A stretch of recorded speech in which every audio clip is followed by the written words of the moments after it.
Hi. Wow, when did you get so hot? You subscribed to my channel, didn't you? Well, welcome back! I have thoroughly gone through season 6 of Seventh Heaven and found every possible cringy little detail I could find that I wanted to share with you today. And they did brother kissing again.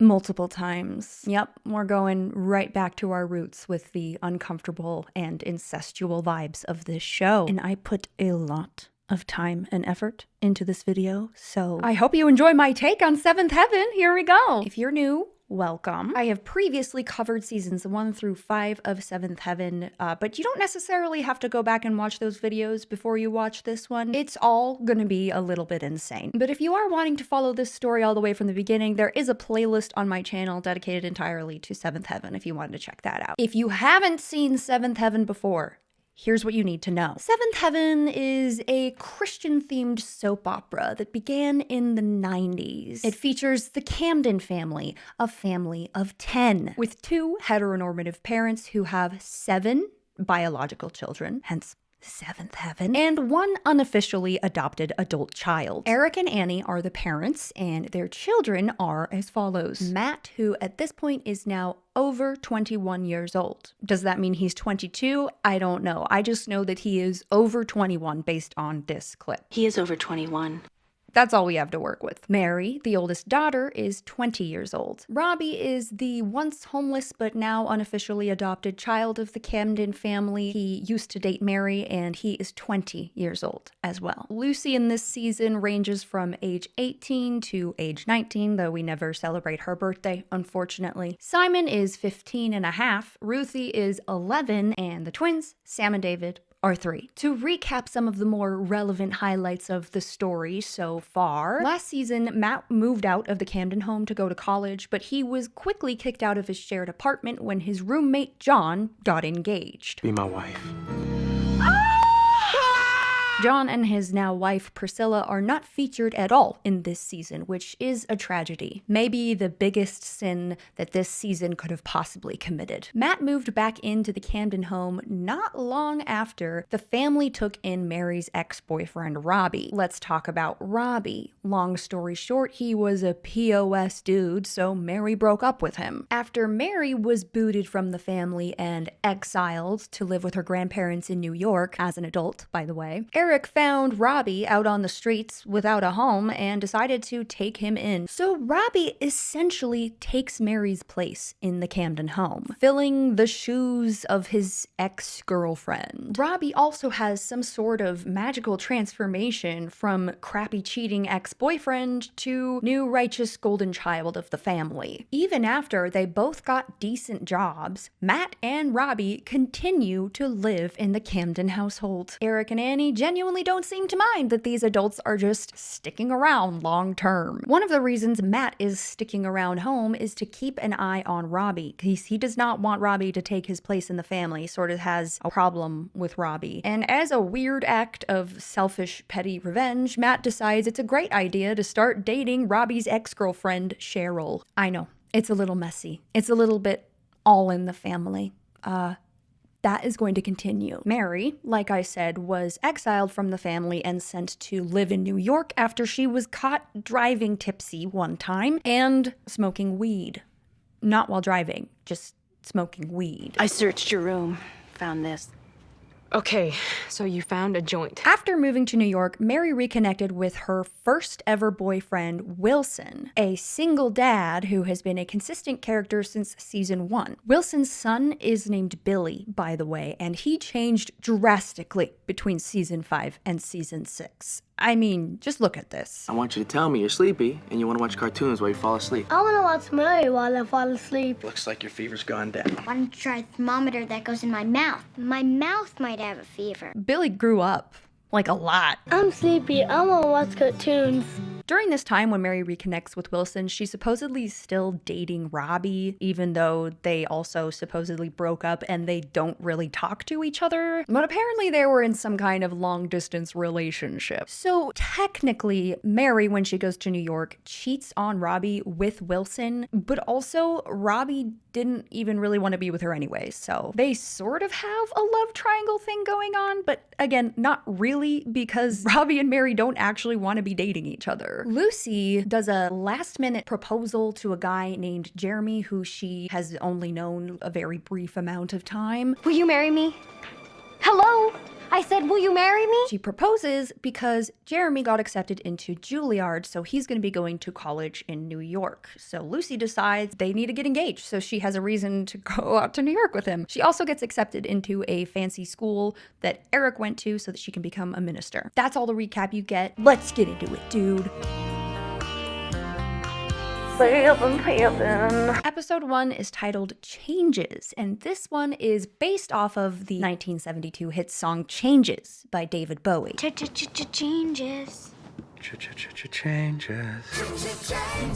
Eric and Annie begin this season as they usually do. Woe is meing about their 7 children whom they voluntarily chose to have, discussing how each of their children is individually a terrible menace to society. And we thought Matt's rebellious years would be the worst thing we went through with the kids. Apparently Simon has an attitude problem, which we have yet to see any evidence of. You need to do something about his attitude. I can't stand some of the things he says and does lately. It's like he's practically drunk with testosterone. Ruthie gets a lot of hate for no reason. What are the teenage years going to be like with twins? Probably not as tough as teenage Ruthie. Eric did this last season too, just hating on Ruthie's future. We shouldn't forget Ruthie, who is well on her way to being more difficult than all the other kids rolled into one. I don't understand all the Ruthie hate. She's done nothing wrong. She's wholesome and funny and a literal super genius. But no, you just gotta complain about a future that you have no evidence is even going to exist because you want to throw a pity party for yourself. Probably not as tough as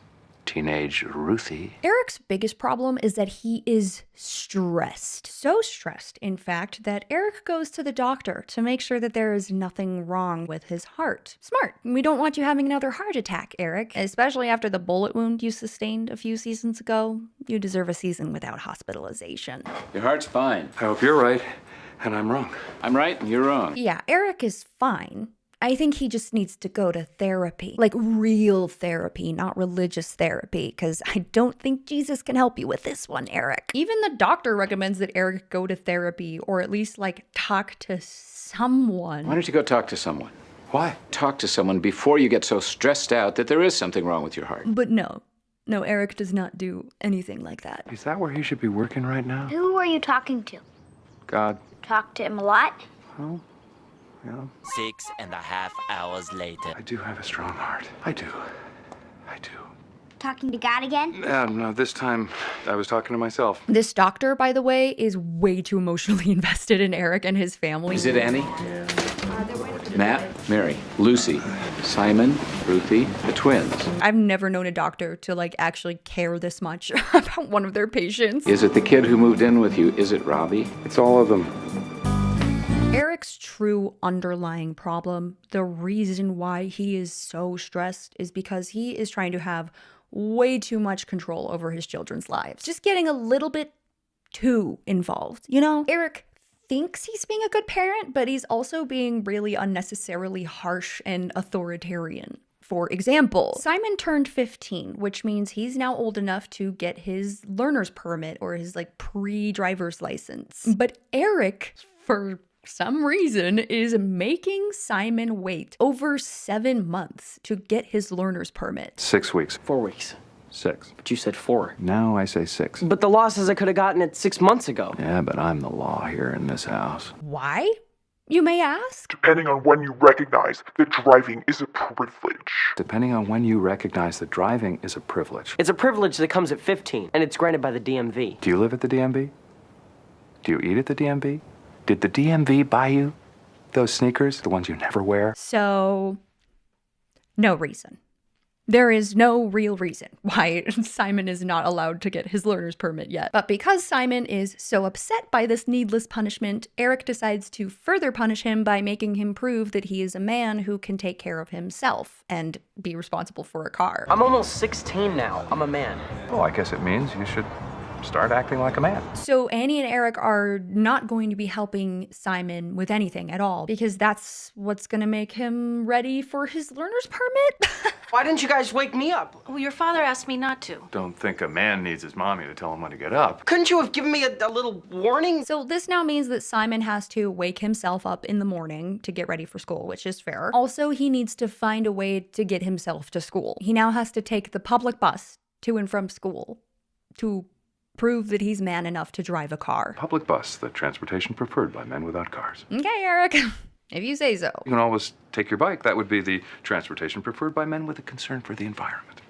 How's that for changing his attitude? I had to go run an errand. I'm back. Hopefully the lighting isn't too off. We're one episode in, and Lucy has returned home from New York already, in tears. She's very sad. You still don't feel like talking?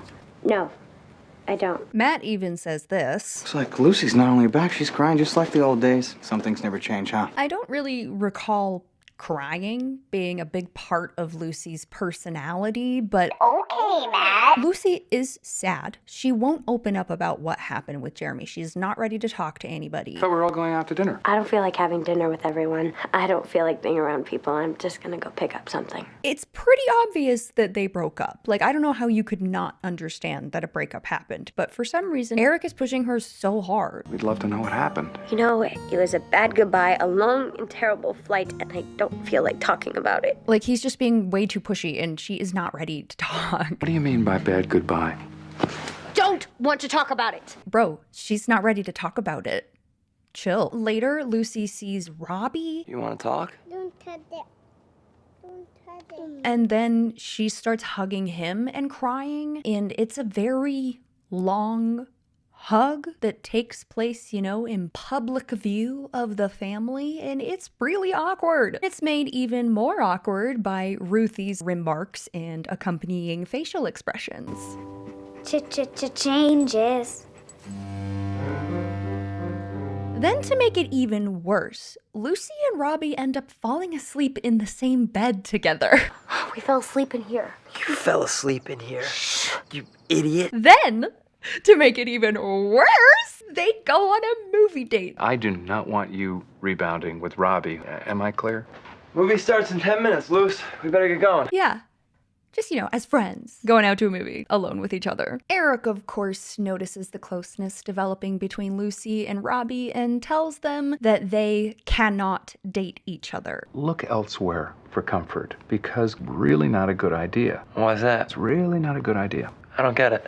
I don't want you two together. Now, look, I am just as uncomfortable about this as the next guy, but you can't do that. You can ask one of them to move out. Sure, that's fine. Yes, they both live under your roof. Yes, Robbie is technically like a brother to Lucy, but you don't really have the right to stop them from dating each other. It's just a movie.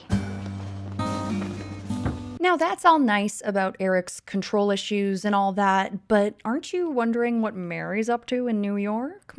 Good news is Mary is back as a full-time character on this show. Bad news is she has not changed that much. She and Wilson are still together, but because they're still together, the whole family is suddenly starting to spread rumors that they're going to get married soon. Nobody has talked to Mary about this. They're all just thinking out loud about it right in front of Robbie. Well, maybe Mary knows. You mean Mrs. Wilson West? Given what we know about Robbie, specifically that he rejected Mary not once but twice last season, and made it abundantly clear that he is more in love with living in her family home than he ever was with her. You don't want to date me. You want to date my family. No, I want to marry your family. Given all of that, how do you think Robbie would react to hearing about the family speculate about Mary and Wilson's pending engagement? Is this how you think he would react? I don't know who cries more, him or Mom, or Lucy. Yeah, me neither. Robbie, you're not... I mean, you wouldn't... Are you crying? It's Mary. Get over it. But I can't. You cannot go walking around crying like a sissy. Oh, I'm not a sissy. You know who says that? Sissies. Of course, Robbie deals with his very complex feelings about Mary by taking out her younger sister Lucy on a movie date. Brilliant, Robbie. Great idea. I don't get it. The only thing that truly happens in this episode, plot-wise, is that Matt gets a new job working at a women's health clinic. Isn't that practice mostly Pregnant women, mostly. And then other women with other woman things. Annie is going through menopause, and it do be messing with her on a spiritual level. You seem tired? I've got 7 kids and a husband. Who wouldn't be tired? I am who I am, and that's who I am. Your Popeye the Sailor Man, toot toot.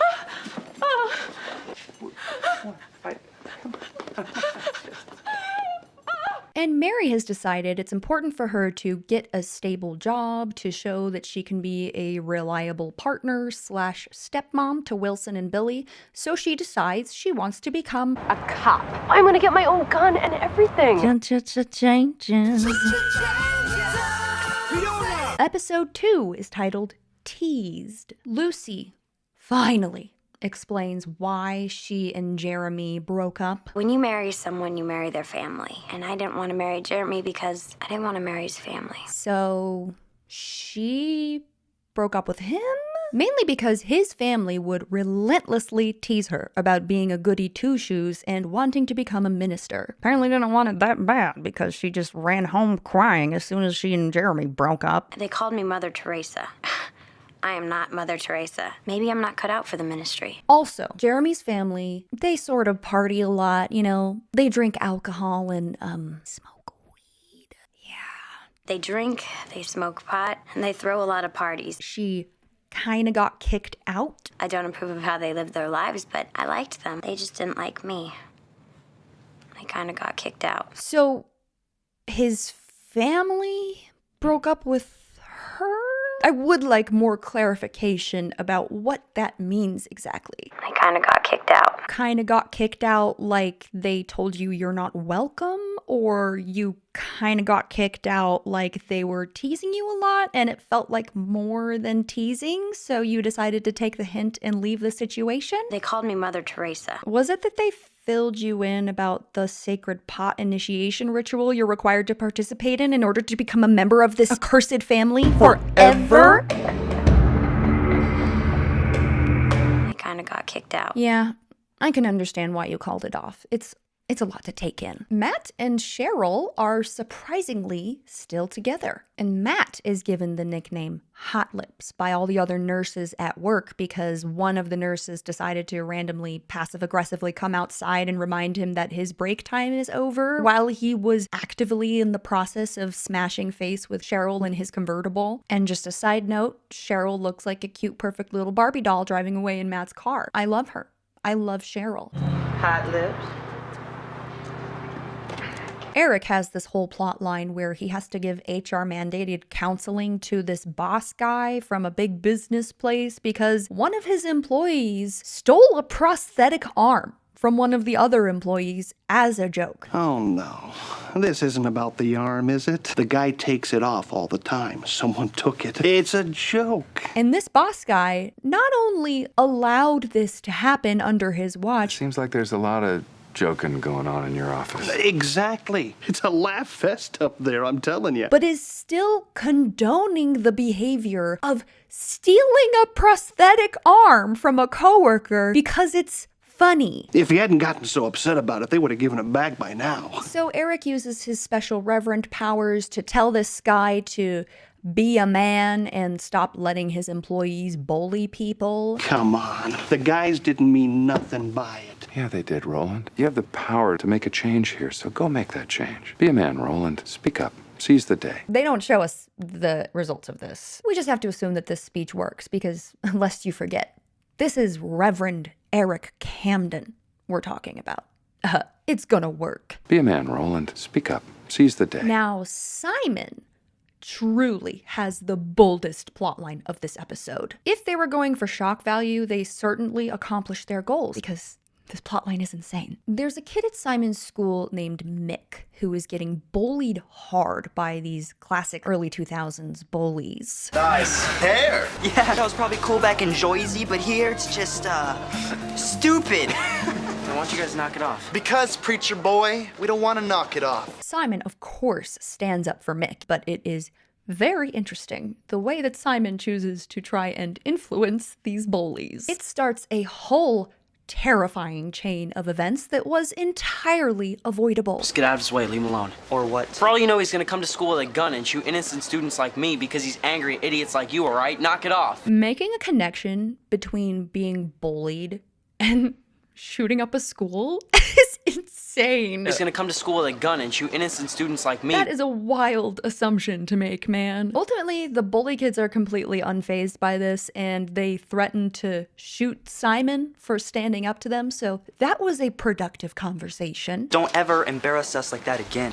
We might shoot you. Remember how last time a bully kid said this to Simon? He's a teenage boy. He's a teenage boy who pointed his finger at my son's head and mentioned the exact gun he would use on him. Everyone was up in arms and like searching for Ted Bundy in the school. I had your son's locker open this morning. His locker looks like an altar to violence. They don't seem to care about it now.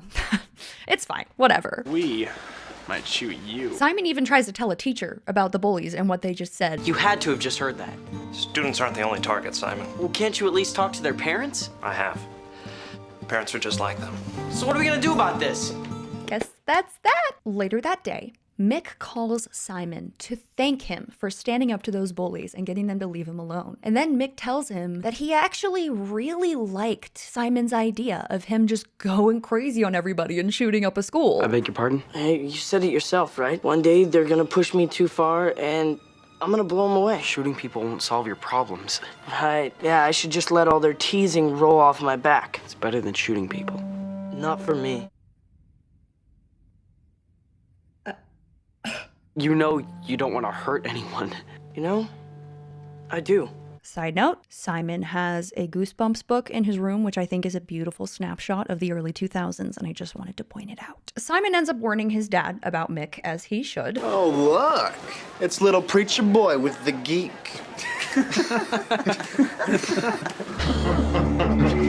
So Eric gets the cops involved and all that, and then Simon goes around and gives a speech in every single social studies class that day. You know, every time there's a shooting, we hear that the shooter was someone who felt that there was a score to settle and had to shoot someone to get even. You know, that's a pretty weird concept. Someone calls you a name, so you kill them? Well, that really hurt my feelings.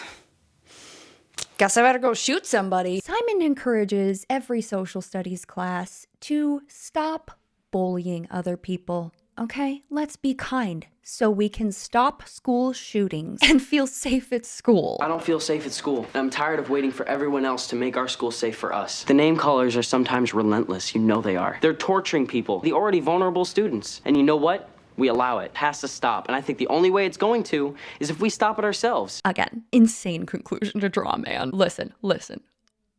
It is highly likely for someone who becomes a school shooter to have been bullied in the past. There is a strong correlation there. However, there is no correlation between being bullied and having a school shooting be the outcome of that, okay? Everyone who commits these horrible acts of violence, there is a high possibility they were bullied in school. On the reverse end, very low correlation between people who are bullied and people who result to that. Statistically, there is no causation here. The thing that's worse, though, is that Simon puts the burden of all of this onto the kids. The issue is not who's to blame. The issue is who's going to take responsibility. Why don't we claim responsibility? I mean, after all, we're the ones with the real power here. No! I'm baffled how they're putting the responsibility on the children. Excuse me? The teasing that isolates one student or a couple of students from the rest of us has to stop. Great, yeah, but like also, it's not your fault when a school shooting happens, and it's in fact not your responsibility at all to keep students safe at school because you're a child. It's not your job. We need to talk about this because this is a phenomenon exclusive to the United States of America. In other parts of the world, this doesn't happen. Like school shootings don't happen in other places, and they happen all the time in the United States. So many happen every year that at this point, it's like not even news anymore. People just don't even care. But you know what? Actually, now that I think about it, kids in the United States bully each other way more than any other place in the world. Not like in the UK, for example. Shootings in the UK. None of those happen every year. And I don't think it's because of their gun control laws necessarily. No, because that would make too much sense. It's because they do not bully each other. You're being naughty, so you're on the naughty list. No, I'm not. I'm on the good list, actually. You're on the naughty list, mate. No, I'm not. Trust me, I'm not on bad list. I am on a good list. So, children, how about we all stop this problem by spreading a little more kindness around, okay? The adult's job is to pray for you. They've got that covered, and they do it every day. By God, it keeps you safe. I know it does. You feel those thoughts and prayers every day when you're in school. That's exactly what all the adults are doing to protect you from all the other children who are coming into your school and attacking you because you bullied them, because you started it. No, because Father Christmas has not been very nice to me. So you gotta start being a good boy. Then I will do an uppercut to him. Punch him. Punch his beard off. Well, turns out Mick did bring a gun to school, and we see that as the cops and Eric and a couple of other random adults behind him watch as he opens his locker to reveal a perfectly placed revolver on top of his notebook in an otherwise empty locker. An altar to violence. And that is how the episode ends. How inspiring. Wow, I feel like I learned a lot about school safety today. Do you? Episode 3 is titled Sympathy. Eric's needless, pointless, authoritarian parenting completely backfires on him today, as when Simon is taking the public bus to school, he meets a darling girl named Sally. She's 16, so a little bit older than Simon. She's super cute. She's training to be a nurse, and she is brave enough to ask Simon out on a public bus. I'd love to go out sometime if you're interested. Sure. Now, Simon doesn't notice this until she stands up to leave the bus, but Sally is super pregnant. The reveal of her pregnancy was genuinely shocking. My jaw hit the floor. What is Simon gonna do? Simon approaches one of the ridiculously comical bullies from last episode named Morris. This guy. Preacher boy, we don't want to knock it off. Now, I do not understand exactly why Simon is so determined to become friends with this guy, but he keeps trying to be friends with this guy. I met this girl. Have you ever dated a pregnant woman? Are you kidding me? Should I call her? She gave me your number. At least you know you can't get her in trouble. I'm trying to include you in a normal conversation. Morris tells him, bad idea. Don't do it, bro. But Simon actually is quite perceptive, and he calls out the double standard between single mothers and single fathers. Even the very blatant double standards set out within the Seventh Heaven universe. Preacher's boys don't date unwed mothers. My sister happens to date an unwed father, and no one calls him that. In fact, no one says anything bad about him at all. Simon figured it out! Multiple times, Simon draws this correlation between Mary going out with Wilson and him going out with Sally and them being the same ages. You know, you let Mary date Wilson when she was just 15 and he fathered a child. What's the difference? He's got a point. So Simon does decide to take Sally out on a date. And everyone's trying to tell Simon, you're just doing this because you feel bad for her. You're not going out with a pregnant woman. Why not? Because you feel sorry for her. Well, she's sort of vulnerable in a pregnant kind of way. Are you sure you're not just going out with her because you feel sorry for her? It ends up being that Simon really did just feel bad for her, and that's why he went out with her. And unfortunately, the writers decided to make Sally a high-key, very unstable, bananas kind of person. You know how it is when you got kids and everything. I'm sorry, did you say kids? Oh, I didn't mention? This isn't my first child. My third. Never mind about noticing that whole double standards thing. See, the first one, I was feeling kind of sorry for this guy. Well, he wanted a girlfriend. And then the second one, I was feeling sorry for myself because that first guy didn't stick around. And I wanted a guy who would stick around. So I tried to give the second guy an excuse to stick around, and, well, he didn't either, and that backfired. And this time, I don't really know what happened. Seventh Heaven. What message are you trying to send here? Don't date single moms? All single moms are crazy and not worth giving a chance? It's kind of complicated. The unwed mother hate will continue. Uh-oh. Meanwhile, single dads are still high-value hunks, obviously. Speaking of Wilson, Mary and Wilson are fighting right now. Are we having a fight? No. Wilson is not okay with the idea of Mary wanting to be a cop, because being a cop is dangerous, and, like, guns and stuff. So instead, Mary has decided she wants to become a firefighter. And Wilson is not okay with her being a firefighter either, because it's not a safe job or something like that. Instead of Wilson communicating his feelings about this to her, he just gets really passive aggressive. The colonel made a few phone calls, and he got me into the training sessions for the fire department. Why wouldn't you tell me that? Because you don't want me to be a fireman? I think it's a dangerous profession. But if you want to fight fires, why wouldn't you fight fires? Ultimately, it seems like Wilson thinks that if Mary becomes a firefighter, she's going to abandon him and Billy. Absolutely fine to feel that way, okay? You gotta vocalize those feelings, dummy. I'm here because I love you, and I don't want to do anything that will mess that up. Then don't. So, don't become a firefighter? No, that's not what I'm saying. Just tell me that you realize that there are obstacles in pursuing your dream, or you will mess this up. How is Mary supposed to know that you're so upset about this, you know? Also, Mary's hair this episode is the epitome of the early 2000s, and I love it. Also, during episode 3, we are introduced to a new fancy part of the Camden home, the unfinished garage loft room. Apparently, Annie has been working on remodeling this room for quite some time now, so it's just a bunch of wood at this point. But don't be fooled by its unassuming look. This room is the center of episodes and episodes worth of drama to come. In this episode in particular, Annie decides it's time to get that garage loft room finished. I haven't had time to finish the room over the garage. How are you going to get that room finished? I'll find a way. The way isn't going to be James, is it? Just asking. And Eric, of course, does not offer to help. At all. Actually, he does offer to help one time. The only time he offers to help is if Annie hires James, the guy who kissed her last season. If he comes over to help work on the loft, then Eric will also help work on the loft. Just so we're clear. I'll be happy to help out whenever James is around. James is not going to be helping out. He's busy.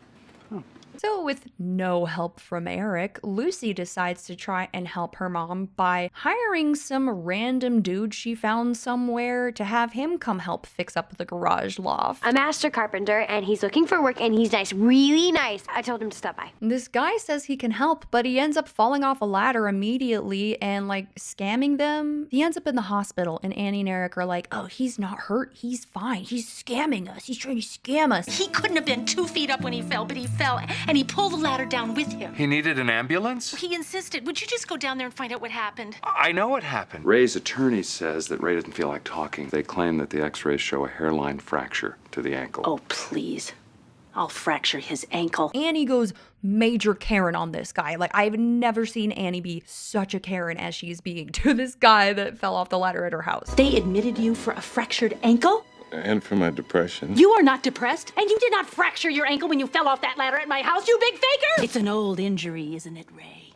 I will fight you, Ray. Oh, yeah, I will. I'm a fighter. You don't want to mess with Annie Camden. Not today and not tomorrow in court. Straight up harassing this man, to the point she gets kicked out of the hospital by security. Honestly, I don't remember if there was ever a conclusion to what happened with this storyline. I just remember Annie getting super, super, super mad and then never hearing anything about it again. So I don't know if this guy filed a lawsuit or anything, if he was faking it or if he really got hurt. I don't know. Annie appears to think that he was faking it, and she yells at him very ferociously about it. You did not fracture your ankle when you fell off that ladder at my house, you big faker! And then we never hear about this ever again, so I have no idea what happened. You are not depressed. You are lazy. You want to get money for not working. Episode 4 is titled Work. Jane Lynch is introduced as a new character in this season, grumpy nurse who works at the women's clinic with Matt. Where's that doctor who hates me? All the doctors hate you. Yes, I was too sheltered as a child to recognize who Lance Bass is or anybody from that 70s show besides Mila Kunis. I definitely recognize Jane Lynch. All the doctors hate you. Matt really cares about his job at the women's health clinic, and he's doing a good job there. In this episode, he's able to help a woman who's having some severe life-threatening complications with her pregnancy. The doctor working at the clinic doesn't care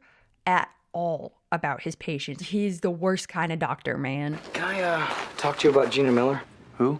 Gina Miller. You've seen her 4 times this past month. But Matt keeps having these strong feelings that something is seriously going wrong with this patient, and he's desperate to help her, and he ends up calling Hank, who is right in the middle of delivering twins, by the way. And Hank drops everything to help this woman. I was at the hospital, delivery, twins. My service said you called, some sort of emergency. And it's a good thing he did too, because even though he abandoned a mother who was giving birth to twins, it turns out the woman at the clinic has an ectopic pregnancy. It's Gina Miller. She's a complainer. She's got gas. It's not life-threatening. She has an ectopic pregnancy. My diagnosis was confirmed by an ultrasound and a physical exam. She needs surgery. An abortion. Technically an abortion. What's wild to me is that offering life-saving care to a woman with an ectopic pregnancy nowadays would be considered to be a radical pro-choice woke ideology kind of thing. Oh, and Hank not only saves this woman's life, but also fires the doctor who was working there, because apparently Hank has the authority to do that. I hope you're going to clean out your locker. You can't fire me. I'm on the clinic board of directors. I think they all would agree with me that the people of Glen Oak deserve better. I am very confused about the message the writers were trying to send with Mary's plotline this episode. Like, I'm honestly not really sure if they're taking a pro-feminist or anti-feminist approach here. And at this point, not sure if I even care. Ever since Mary decided she needs to be responsible for her life to figure out a career path, her relationship with Wilson has been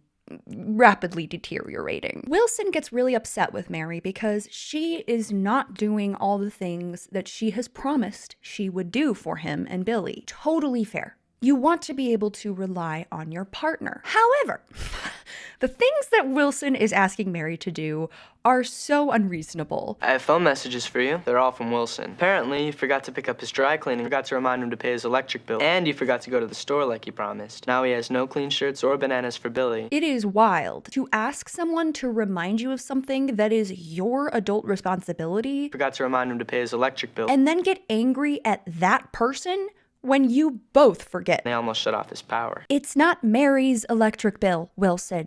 Remember to pay your own goddamn bills like an adult. Mary right now is really stressed about the tension in her relationship, but she's also really stressed about her firefighter training program. It's pretty intense, apparently, and she's kind of falling behind, not really meeting the mark. She is so unfocused, in fact, that she has been threatened to be fired from the program. You're not giving your training 100%. Your focus isn't there, and the fire department doesn't have room for unfocused candidates. There's a skills test, and if you fail, I'll have no choice but to drop you from the program. Hey, what's up, baby girl? Mary goes and has a conversation with George. George is very encouraging about Mary pursuing a career in firefighting. You're strong, smart, and athletic. You're willing to sacrifice anything so you could become a firefighter. Face it, you love it. It's the perfect job for you. But at the same time, George is very discouraging about Mary being with Wilson. Wilson thinks the perfect job for you is taking care of him and Billy. You know he's not supporting you. Basically implying to her that being with Wilson is not a good idea in general. Plus, this pseudo-marriage you and Wilson have going isn't fair to Billy. Then George goes on a tangent talking about his own mother, who used to bring home all these different kinds of guys, and it would be really confusing for him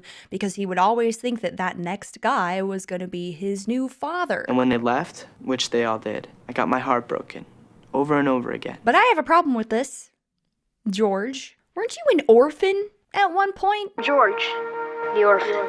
And then we find out not only do you have a dad who is supposedly still in your life, even though we haven't seen him for 5 seasons, but now you have a mom too? After my parents split up, my mom started dating again. George tells Mary that she has to pick between being a mom and following her dream. But why can't I do both? Be a firefighter and a mom? Because obviously you can't do both of those things at the same time. You have to decide what's more important to you, becoming a firefighter or taking care of Wilson and Billy. Wilson calls Mary later that day and immediately starts chewing her out over all the things that supposedly she has not done for him. You said you wanted to do this training, but also take better care of Billy and me. I'm just not so sure that that's true. I think we got disconnected. No, I hung up on you. I'm going to hang up on you again. Billy ends up being the one who finally talks some sense into Wilson. You're always talking loud at Mary and telling her to do stuff for us. I am? Wilson comes to the realization that he's been treating Mary as if she is already his wife and Billy's mom, but hasn't actually, married her. I have been asking her to do stuff for us, a lot of stuff, and that's not fair, is it? It's not like we're married. Which I think is flawed logic, because you're not just treating her like a wife and mother, you're also treating her like a personal assistant. Remind him to pay his electric bill. In order to solve this problem of Wilson treating Mary quite unfairly, he decides to propose. Oh, I'm treating you like a wife, and that's not fair? I guess I should marry you then, so that I can continue to treat you this way. Mary! I don't have time to talk. I've got a skills test in 2 weeks, and if I don't pass, then I'm out of the program. I'm sorry. I've been an idiot. I'll help you pass that skills test. In the middle of Mary's firefighter training, just kneels down and proposes to her. Marry me. We belong together, and I love you. Oh my God. Mary doesn't say yes, though. Mary needs some time. Annie has been acting really weird because of her menopause, but this episode, it's like more than menopause weird. It's a little bit like menopause mixed with a full-on midlife crisis weird. Told you I don't want to go out. I thought we could stay in, have a nice dinner at home, and it'll just be the two of us. I'm not in the mood for romance. I'll settle for talking. Something else we haven't done for a long time. I talked to you. I'm going out. Where are you going? Just out. But I told you I'm cooking dinner for us. Well, I'm telling you, I'm not hungry, and I'm going out. I really want you to stay. And I really need to go out and be by myself. Annie goes out on her own so that she can be alone and have some personal crying time while in public. And of course, Annie gets spotted while crying by Serena, the lady who tried really, really hard to get with Eric last season. Serena and Annie end up going out for tea together while Serena just talks and talks about how much she loves men. Well, speaking of men, how are things with you and James? They're good. Things are good with John and Sam, too. Oh, come on, what can I say? I love life and I love men.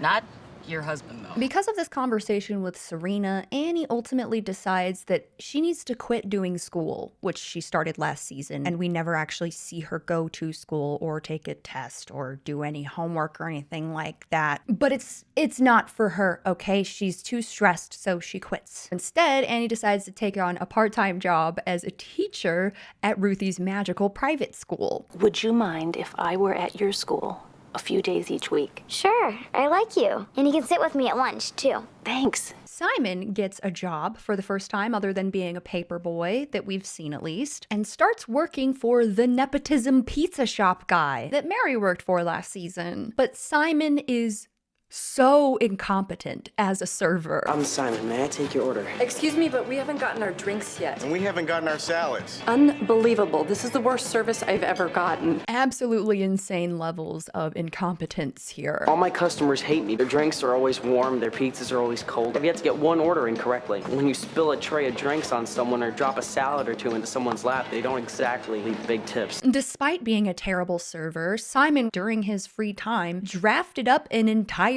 financial proposal to streamline the profits of the pizza business. Did you write this? In my spare time, not while I was on the clock or anything. Took your break time to write up a proposal on how I could save money by streamlining my supply purchasing so I'll have less waste and more profit? Yeah.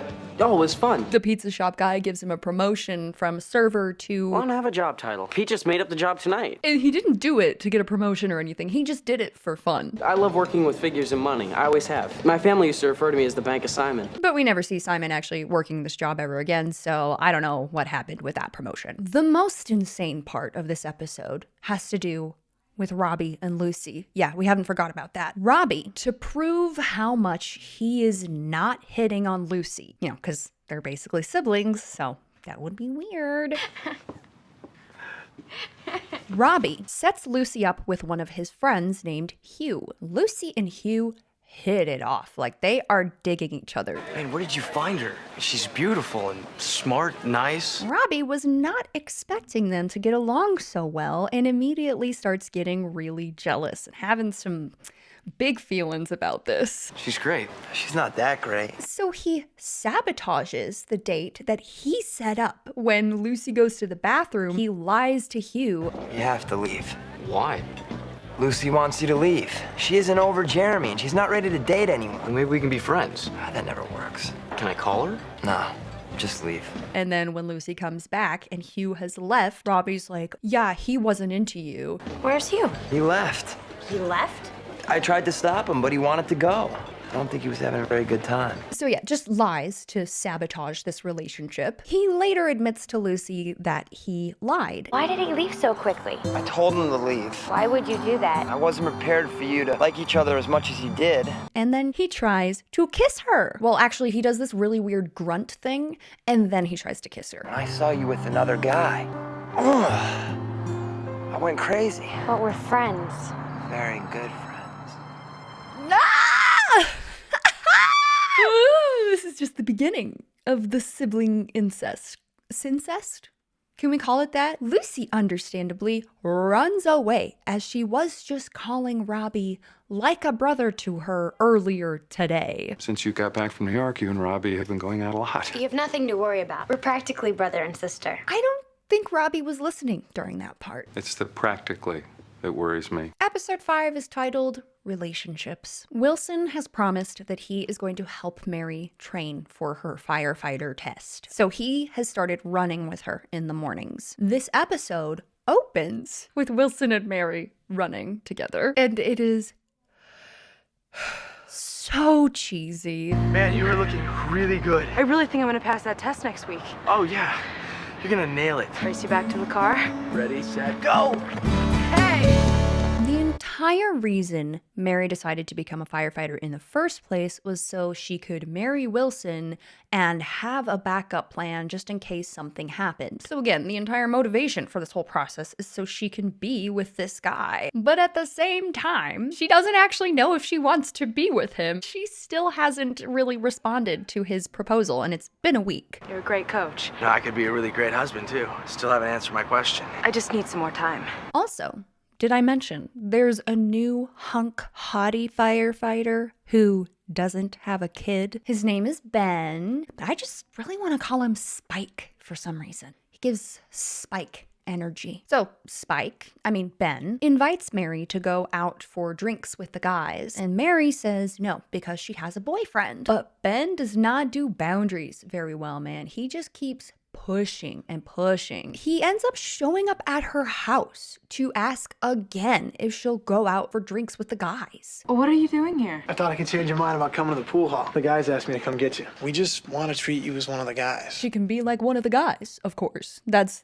his motivation, of course. And you could be a little nicer considering I went to the trouble to track down your address and drive over here. Mary says no because she has plans with Wilson, her boyfriend, tonight. And right on cue, Wilson calls to inform Mary that they can't do their date night tonight because he got held up at work. I am so sorry, but the boss pushed up the deadline for this project I'm working on. Standard working businessman kind of things. Business, suits, paper, phone, work, business. Apparently work has been very stressful, whatever he does for work. My job is very important to me. And he's had to cancel a lot of dates with Mary lately. Upon hearing the news that Mary's date is canceled, she no longer has an excuse to say no to Ben, so he pushes again.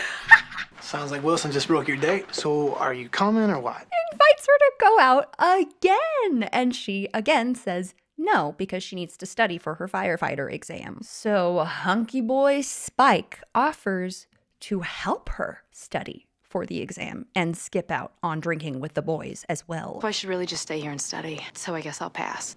You want some help? It's here we learn that Ben's entire motivation to become a firefighter is really strange. Why do you want to become a firefighter? My dad died when I was 10.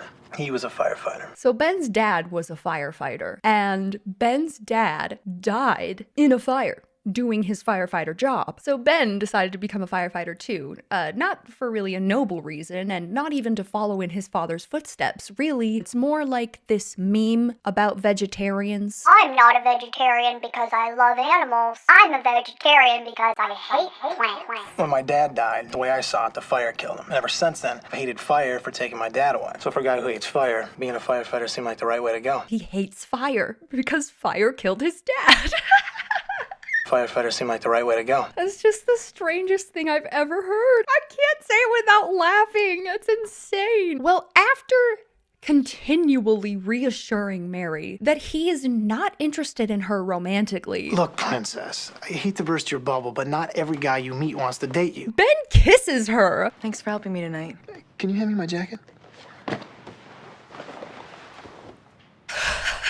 Relax, I know you have a boyfriend. We just want to treat you as one of the guys. Red flags, red flags, red flags. All, like, so many red flags all over the place here. Mary is surprised and slaps Ben, but then very quickly resumes kissing him and kisses him even harder. This is right when Wilson walks in.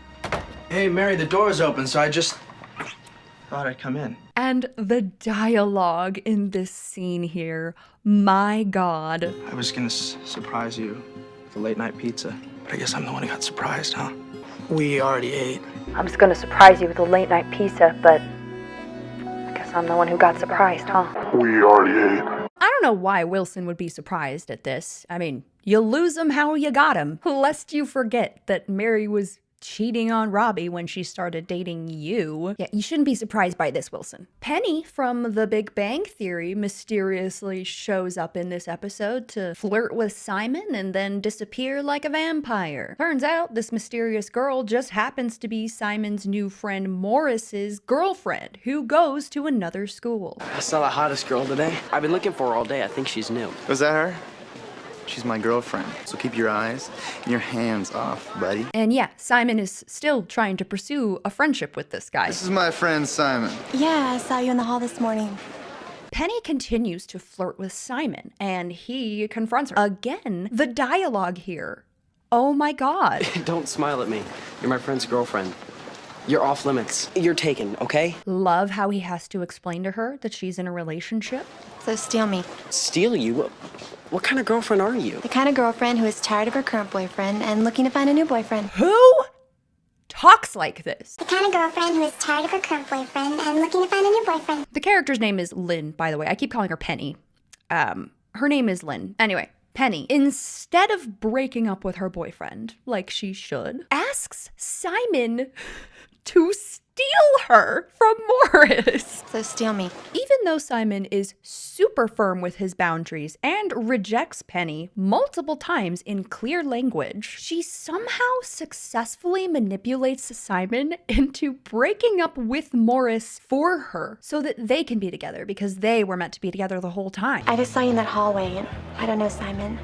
I felt something for you. Even though Simon 2 seconds ago was like, no. Morris is a nice guy, but I'm not sure that matters more than the fact that he's my friend. Simon sees a pretty face and all of a sudden it's my responsibility to break up with him for you so we can be together. Morris should hear this from me, not you. All right, let me tell him. Thank you, Simon. Luckily, Simon wakes up from his lustful haze and tells Morris everything that's been going on. Well, I told him you came on to me at school and the pool hall. Thought he should know what his girlfriend was doing when he wasn't looking. And I think this is when I fully became on board with Team Simon and Morris. They honestly have my favorite relationship dynamic this season, and I low-key think they should date each other. Well, that pretty much guarantees we're never gonna get together. I'm okay with that. Robbie and Lucy have been avoiding each other for a week since Robbie tried to kiss her. Robbie realizes that trying to date his ex-girlfriend's sister is an insane decision, and he decides to ask another girl out on a date. You don't know where Robbie is, do you? What's going on with you two? Nothing's going on with Robbie and me. Now, do you know where he is or don't you? I heard he's out with some girl. A date? He's on a date? Good on him. Good for Robbie. Lucy, upon hearing that Robbie is going on a date, suddenly realizes she is totally, like, DTF with Robbie. So she sabotages the date by showing up at the restaurant, sitting with them. What are you doing here? I wanted some pizza if it's okay with you. Well, you can join us if you'd like. I'd like. And then telling this girl Robbie's entire life story while he's in the bathroom. You know, you look a lot like Mary. Up until a few weeks ago, Robbie was still trying to get back with her. He loves her. He's always gonna love her. It's kind of an obsessive love. Mary punched him and they broke up. Then the next year he came back and then he asked her to marry him. But then his ex-girlfriend Cheryl showed up. Robbie and Cheryl were living together and she was pregnant. So basically, Mr. I'm a changed man was really just a two-timing loser. Loser. Weirdly, the final straw for Robbie's date was learning that he had been homeless. Did I forget to tell you that he used to be homeless? I have to go. That says a lot about her character. Dodged a bullet there, buddy. Tell Robbie. Oh, I don't care what you tell him. Just tell him to stay away from me. Then Robbie and Lucy make out in front of the Camden house while Eric watches through the window. Oh, and Matt and Cheryl end up breaking up in this episode because Matt has no time for her, and Cheryl is a queen so she deserves better than that. Episode 6 wins the prize for being probably the most chaotic episode of this season. By far. Yeah. By far. And episode 6 is titled Broken. It's been 1 week since Lucy and Robbie started making out, and they decide it's time to confess their relationship to the family. They're really nervous about this, but turns out everyone already knows. Robbie and I have something to tell you. Is this about you two being together? You know about us? Well, everyone knows. Lucy and Robbie have been spotted multiple times making out in different locations by various members of the family. Well, I saw you two kissing in the backyard last Saturday night. I saw you by Robbie's car. Kissing in the garage. Making out at the promenade. By the trash cans. Twice. Nobody even really cares. They all kind of got over it, and nobody thinks this is gonna last anyway. I don't care what you do. What he said. Ruthie is even excited that since Robbie's, going through all the sisters in the family, that once he and Lucy break up, she'll get to have a shot. I'll be ready to date in 4 years. So in 4 years, Ruthie will be 15. I feel like Ruthie's kind of lucky that she gets to date when she's 15, because I personally was spiritually mandated by God that I'm not allowed to date until I'm 16. It's a long story, but ultimately I did have to turn down a dance date with a guy that I had a huge crush on. I wasn't gonna be 16 for like 2 more weeks, so I said no. So everyone in the family knows about Robbie and Lucy except for Mary. We've been dreading telling everyone, and none of them care. Didn't Mary care? You did tell Mary, right? Cut to Robbie and Lucy trying to determine who is going to break the news to Mary by playing an extremely awkward and overly silent game of rock, paper, scissors.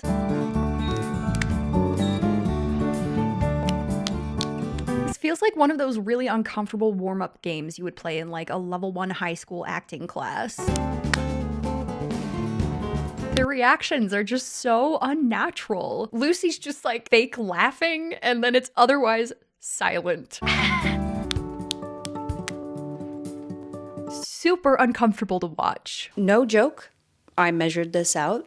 They do this for 37 seconds without speaking.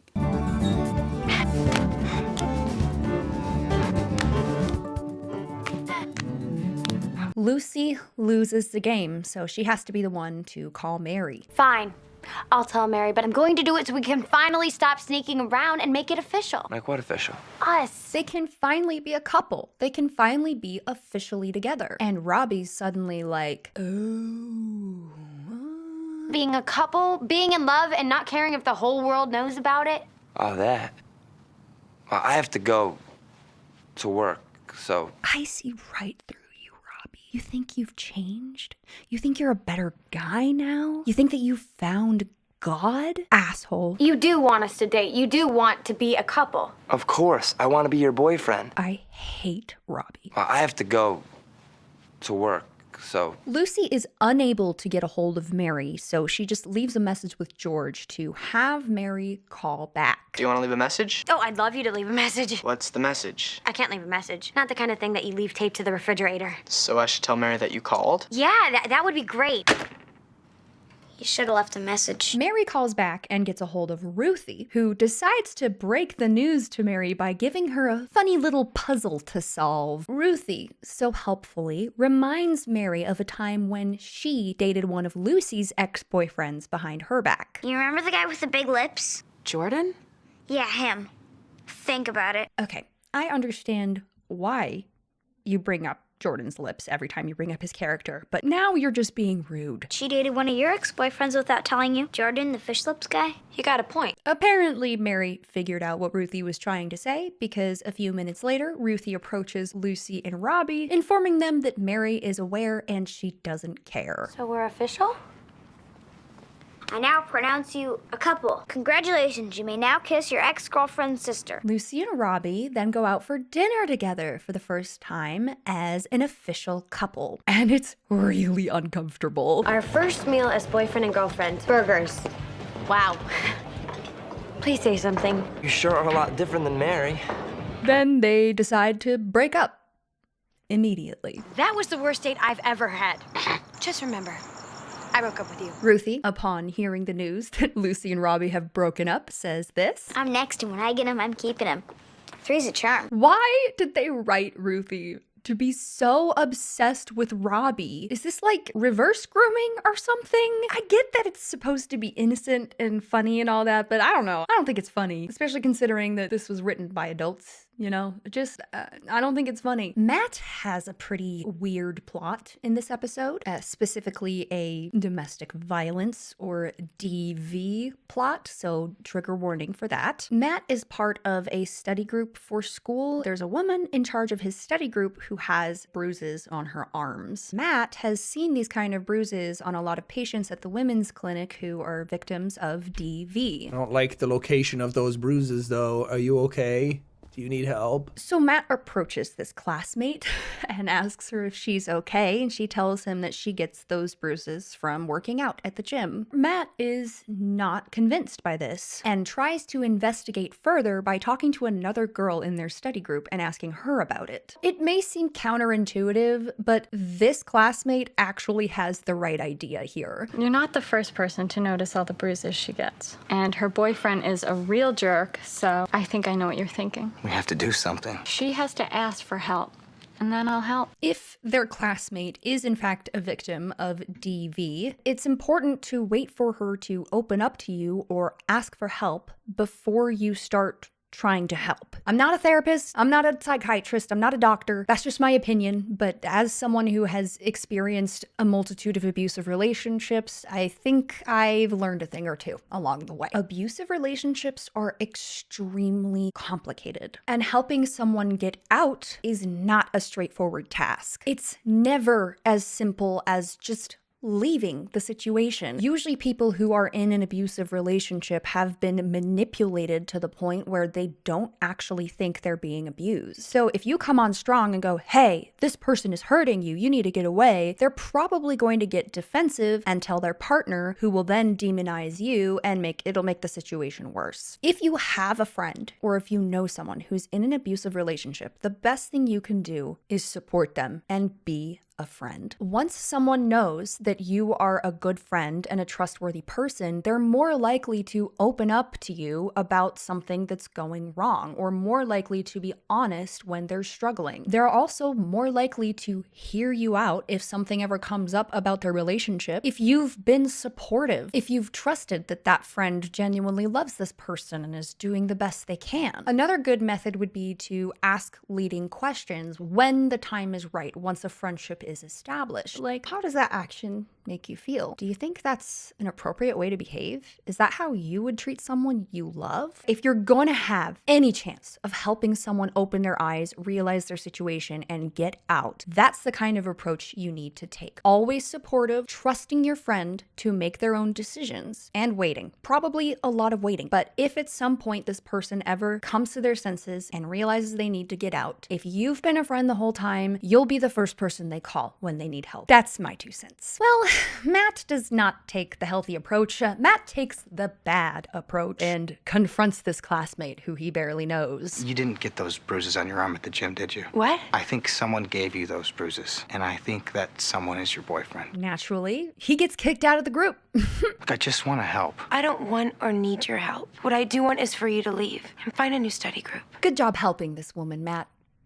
Good job. Matt, however, is not ready to give up. He immediately goes to Cheryl because Cheryl, in the past, she had had an abusive boyfriend. Can it wait till you find your dad? I got a bad feeling about this. I really think someone should go talk to her now. So he thinks that Cheryl needs to go and help this classmate right now. Yeah, Cheryl needs to do it now. Like, actually, this is insane. This is so bad. I promise you, Matt, this behavior will only make things worse. You're not helping. Cheryl eventually agrees to help Matt. I thought about it, and I wish someone would have talked to me.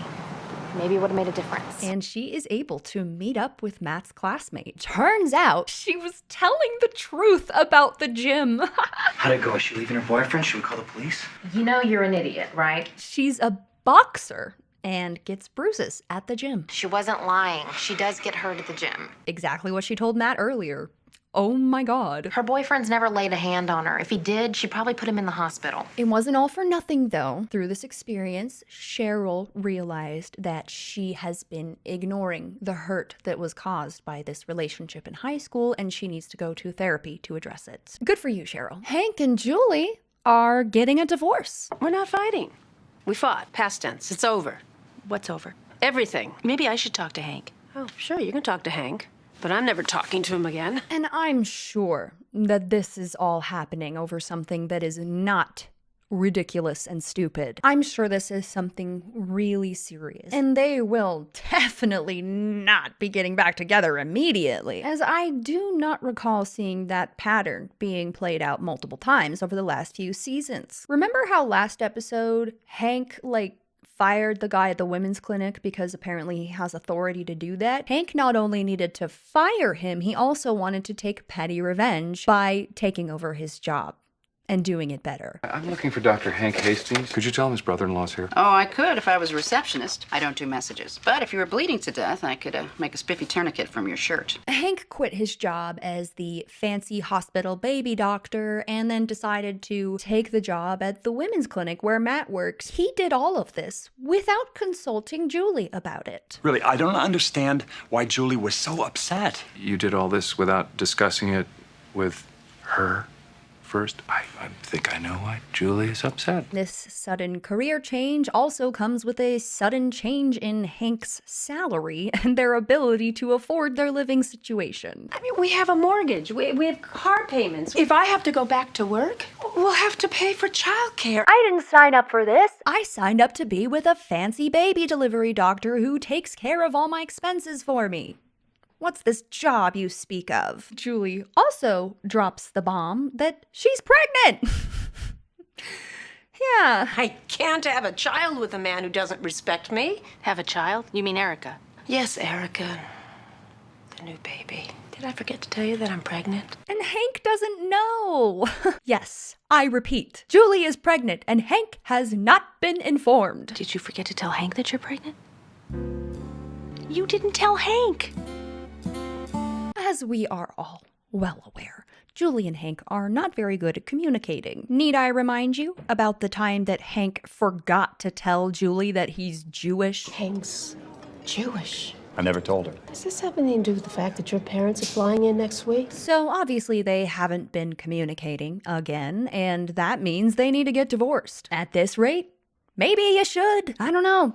Might be better for you. Julie and I aren't having a fight. We're in total agreement. We both want a divorce. Annie and Eric have to push them into a room and lock them in together to force them into having an actual conversation with each other. You know, like talking to each other. Hank and Julie walk out a little while later, skipping and holding hands, giddy as ever. We're having a baby. We're not getting divorced. You worked everything out? Simon sees his ex-girlfriend, Sasha, in public. And Sasha's all like, ever since we broke up, I haven't been able to find a guy as nice and great as you. Not every guy out there is like you. Actually, since we broke up, I haven't found a guy who is kind and considerate like you. And then they spend the entire day hanging out together. The whole reason Simon saw Sasha is because she was waiting for her ex-boyfriend to show up, because they're probably going to get back together. When talking about Larry, Sasha says that he's selfish and self-centered. He's kind of selfish and really into himself. I know Larry is selfish and self-centered, but hey, a girl's gotta do what a girl's gotta do. The same exact thing Julie was saying about Hank today. My husband is selfish and self-centered and only thinks of himself. That's redundant. Was it a rushed day in the writing room? Did you have some unpaid interns working on this script? Selfish, really into himself. Selfish and self-centered. Selfish and self-centered and only thinks of himself. After spending most of the day with Simon, Sasha does meet up with her ex-boyfriend Larry, who's just like an asshole jerk guy to an absolutely comical degree. Hey, what's up? Let's go. Put me down. Baby, got a 20? I met up with some friends at the pool hall and I owe them for food and stuff. I've been waiting for you all day. That doesn't change the fact that I need $20 and I need it now. Sasha does not get back together with Larry because Simon. Because he's just such a good example of a great guy. After spending the day with you, I remembered how nice it was to have a great guy to be with. And no, she doesn't want to date Simon. She just wants a guy like Simon, but one that's not Simon. I'm gonna try and find a guy who's more like you and less like Larry. Simon offers to be a friend to Sasha whenever she needs him. And then we never see her again. Remember Mary and how she just got caught cheating on Wilson? How's Mary doing? If your name is on the list, you passed and you're still in the program. She's about to find out if she passed her firefighter exam.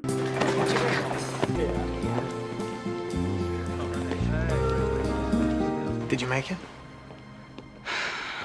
Did you make it? Right after he was looking at the list. Mary did do it though. She made it. She can be a firefighter now. Ben invites Mary out to celebrate with the guys tonight, but Mary tells Ben that she hasn't heard from Wilson in a whole week. The man that I love is not talking to me, and he hasn't been talking to me for a week. I don't know if he still wants to marry me or if he wants to break up with me. Girl. Pause, rewind a little bit, replay what you just said. The man that I love is not talking to me. You haven't heard from him since he tried to surprise you with a late night pizza? I think you have your answer. But never mind, actually. Wilson comes over to Mary's house today, and he's all smiley and happy. I wanted to come by the training center and surprise you, but I knew that Ben guy would be there. I asked George to let me in so that I could surprise you here instead. Wilson says he knows that Mary did not mean to hurt him. He is down to keep being together with one condition. We'll get through this, but I never want to see that Ben guy again. Ever. Cue Ben walking up to the house immediately. There's something I need to tell you. Come on, Cameron, the guys are... This man, he's always showing up at her house. What is with this guy? Wilson gets mad and he leaves. Mary then does something insane.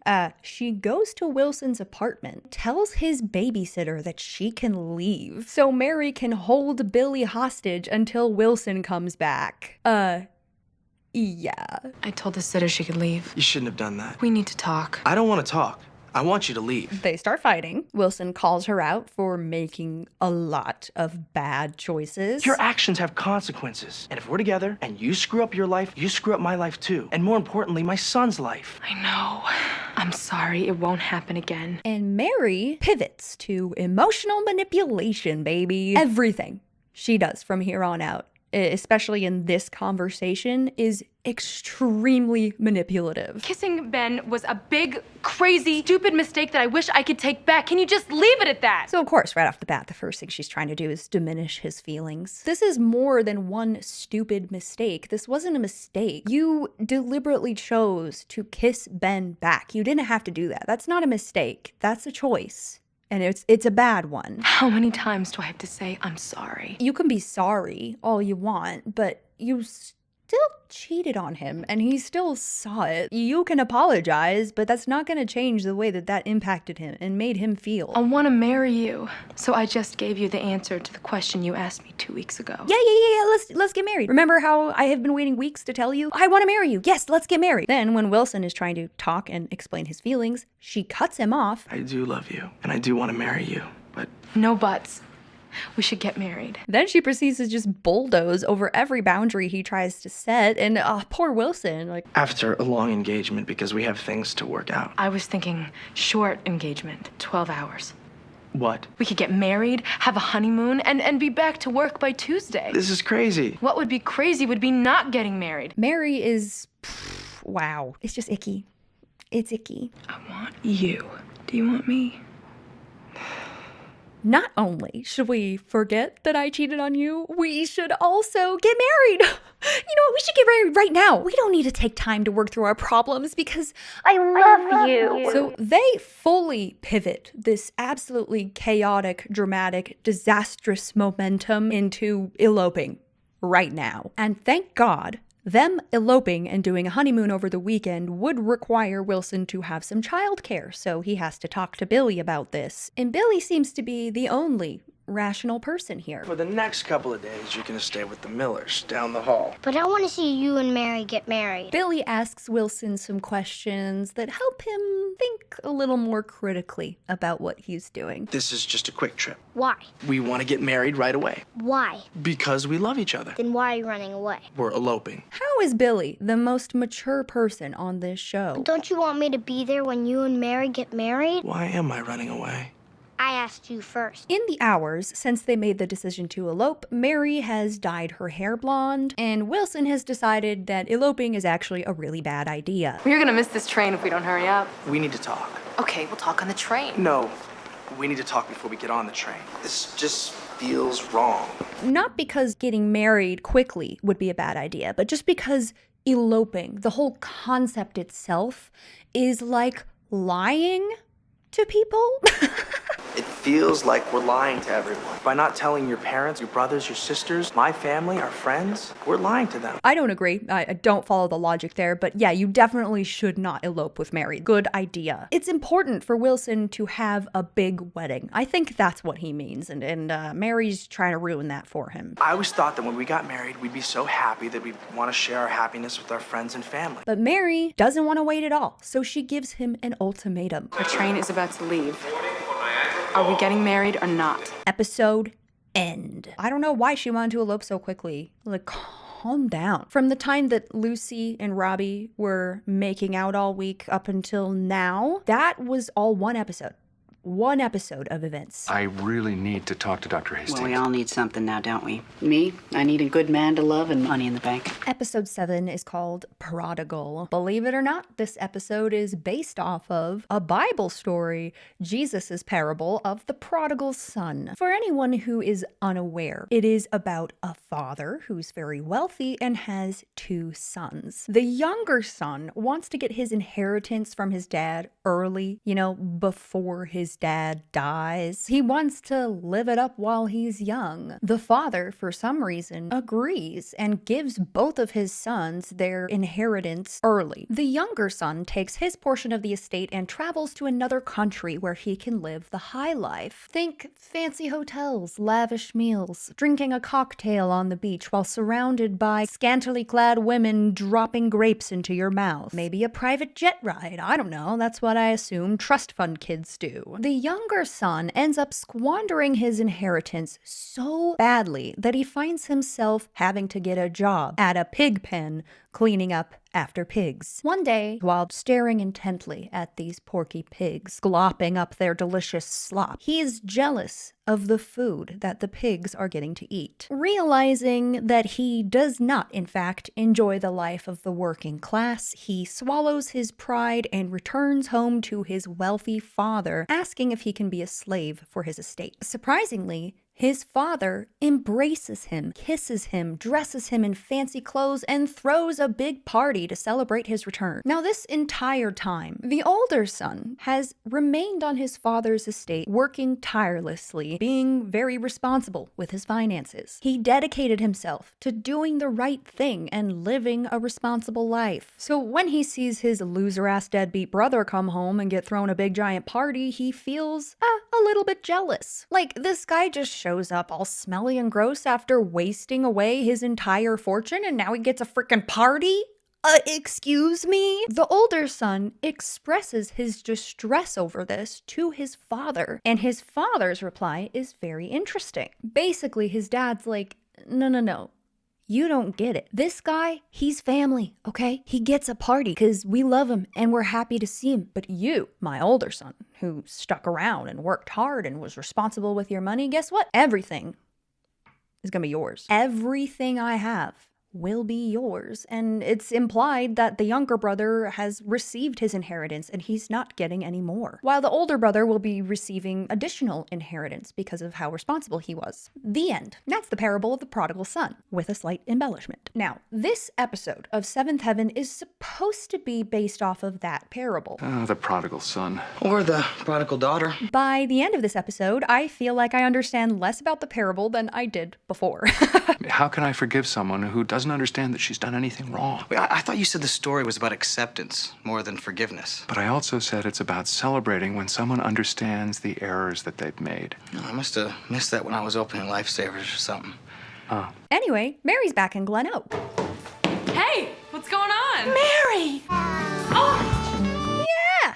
And apparently she's back for good. Even though Mary got accepted into her dream program and became a firefighter, she was like, nah, I think I'm gonna go home. And everyone in the family is like, why the F is Mary back? Did you know she was thinking about coming home? No, but it's a wonderful, wonderful surprise. You're not the least bit curious why Mary showed up on our doorstep unannounced? The family decides there were only two options for why Mary would return. One, she broke up with Wilson, or two, she married Wilson, because that makes sense. For so much of this episode, the family is like, oh no, is she married or is she not married? What could it be? Maybe she's here to tell us they got married. Or maybe they broke up. I mean, she either broke up with Wilson or she's marrying Wilson. Now you're back for good unless you got married or something, right? I figure you and Wilson either got married or broke up, and I'm leaning towards broke up. We don't know if she's moved back here. Maybe she's married. Maybe she's getting married. They're trying to push this is Mary married or not mystery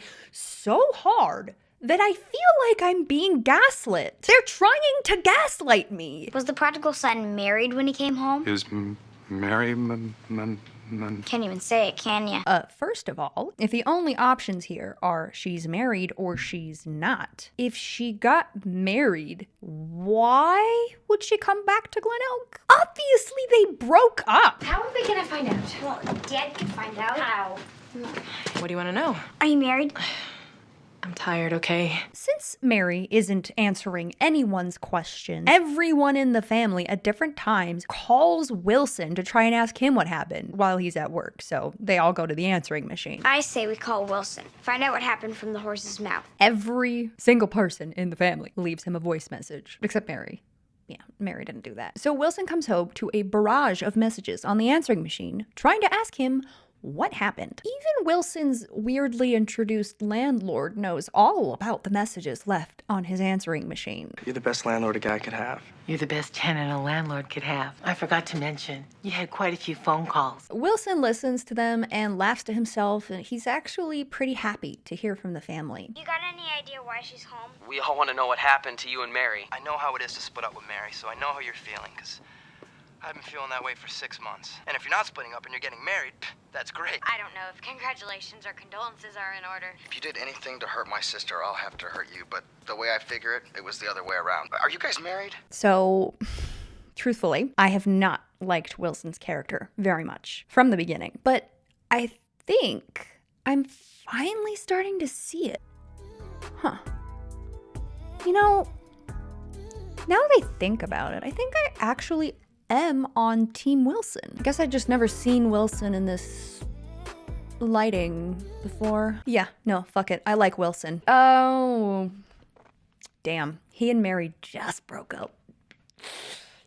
Annie embraces Mary's return with open arms. She doesn't require Mary to explain herself or anything. She's just so happy that Mary's home. Kind of like the prodigal son a little bit. What is wrong with my welcoming Mary home in the same way that I would welcome any of you after you'd been away? I went away and...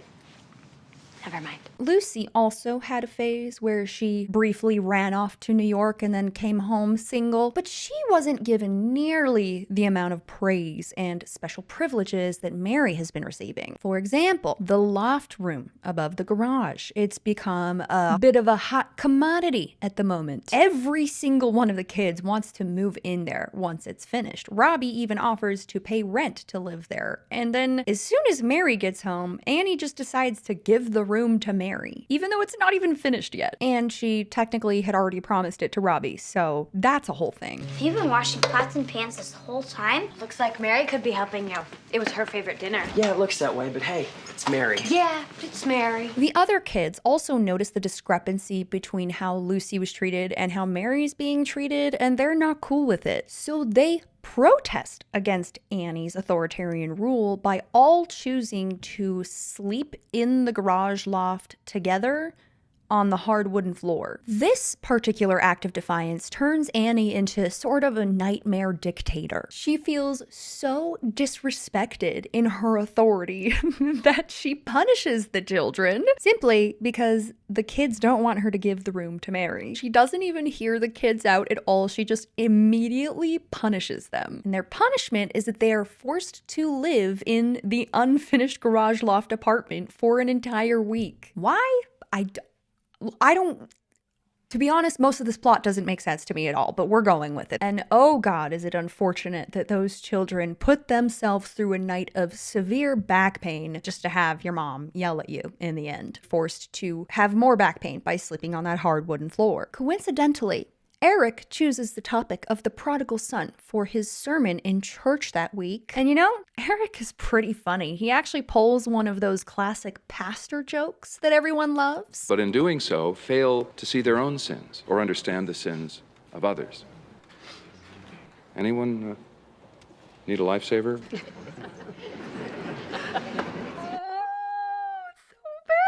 Finally, Mary opens up and talks about what happened with Wilson. Weirdly enough, the only person she opens up to, just like Lucy, is Robbie. Mary admits to Robbie that she and Wilson broke up. Wow, I'm so surprised. But if Mary had some secret hope of reigniting things with Robbie here, she's way too late because Robbie already has a new girlfriend. But I found someone, a serious someone. I could marry this someone. You couldn't have known her a week. I knew from the moment I saw her. One other thing we learn in this episode is that apparently Annie is a Richard Nixon stan. Mary may be returning home, but she's confessed nothing, and I don't think she's learned very much. Here we go. It's Richard Nixon all over again. I knew I hadn't heard the end of that one. I beg your pardon? Annie loves Richard Nixon. I love Richard Nixon. Which is really embarrassing for Annie because it's 2001 at this point and she has had plenty of time to read up on the facts. You didn't think that Nixon should be pardoned because he never said that he did anything wrong. I'm gonna have to do it. I'm gonna have to give you a very brief lesson about Richard Nixon. I'm sorry. Seventh Heaven made me do it. Watergate.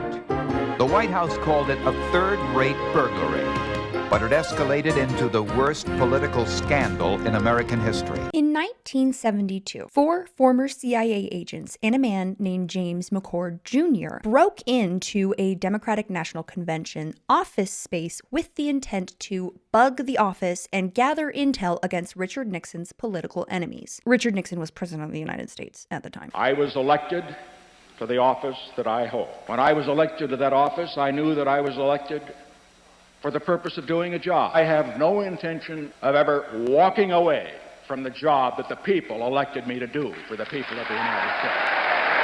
After this news was discovered, the White House immediately began covering it up. What was initially believed by the public to be a simple, failed, petty burglary, The White House called it a third-rate burglary. became a massive political scandal. Thanks to a few young journalists who did not give up investigating this story, some of the co-conspirators in this burglary were found out to have some pretty high-ranking connections to the Nixon presidential administration. James McCord Jr. was later identified as a member of this secret committee called the Committee to Re-elect the President, a group led by Nixon's former Attorney General with the express intent to aid in Nixon's re-election campaign. The comments made by my press secretary were based on the information provided to us at the time we made those comments. A third-rate burglary. It was also revealed that $25,000 went from Nixon's election campaign fund directly into the bank accounts of one of these robbers. So that especially does not look good for Nixon. The Washington Post released an article about this $25,000.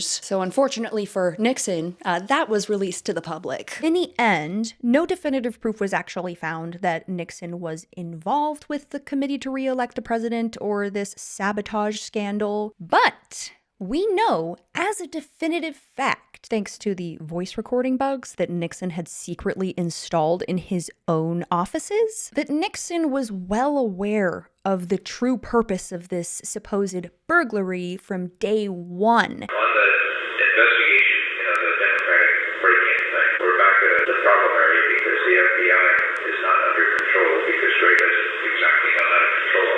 super, super concerning about them, you know, trying to figure out how to control the FBI. Super concerning. Yeah. They've been able to trace the money, not through the money itself, but through the bank, and it goes some directions we don't want it to go.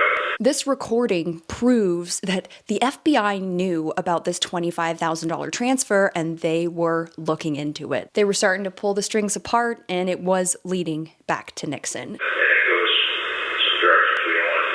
And he was lying, manipulating the media, actively participating in this cover-up from his powerful seat in the White House. So, it doesn't look good, you know? I repeatedly asked those conducting the investigation whether there was any reason to believe that members of my administration were in any way involved. I received repeated assurances that there were none. They've been able to trace the money, and it goes some directions we don't want it to go.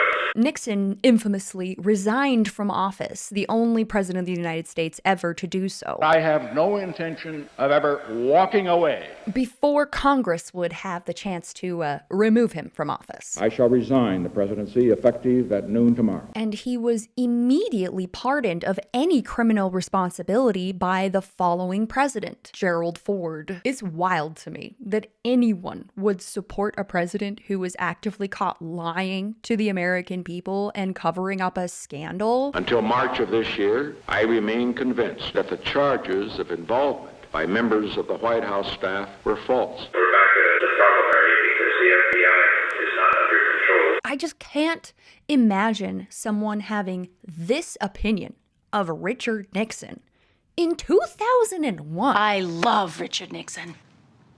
Since when do you love Richard Nixon? So just to recap what we've learned here, Eric thinks that Richard Nixon should have not been pardoned because he never admitted he did anything wrong. He never said sorry. You didn't think that Nixon should be pardoned because he never said that he did anything wrong. They bring it up again in the next episode where Eric says he thinks Nixon should have apologized. So we can just agree to disagree. And you are wrong, just like you were wrong about Nixon. He should have apologized. So does that mean that if he did apologize, you would be fine with the pardon? Is that what you're saying, Eric? The mental gymnastics happening here are baffling to me. It must be exhausting. What's an even wilder take to me, though, is someone agreeing with the criminal pardon and then also having these extremely positive feelings toward Richard Nixon. I love Richard Nixon. It's just so strange. To end this episode on a lighter note, there's a funny running joke that begins in this episode because Matt took over Ruthie's room and he and Robbie are now in Ruthie's old room. And apparently Ruthie went through a major Hello Kitty phase at one point. And when Ruthie moved into Lucy's room, she just left all of her Hello Kitty paraphernalia all over, like completely consuming this entire room. And Matt just leaves it there. And then ultimately he ends up getting really, really attached to all the Hello Kitty stuff and does not want to let it go. It's pretty funny. Okay. Moving on. Mary's hair was making me feel a little bit nostalgic for the early 2000s, so wardrobe change. Hey, I'm not gonna pass up an opportunity to use the crimping iron I got in 5th grade that I still have to this day. Also, my sweater has cats on it, if you like cats. The buttons are little fish bones. Just thought you should know. Anyway, episode 8 is titled I Caramba. Why is it titled I Caramba, might you ask? I don't really know, but I think it has something to do with Robbie's new girlfriend, Joy. And the scenes that introduce us to Robbie and Joy's budding relationship are some of the weirdest scenes I have ever seen in the history of cinema. We first witness Joy in all her glory as she boldly dances in the Camdens' living room to 90s pop music while Robbie sits and watches her from the couch. This girl is lip-syncing to Robbie as if she just got her first digital camera and is trying to shoot a little homemade music video with her friends. Not like I ever did that in the early 2000s.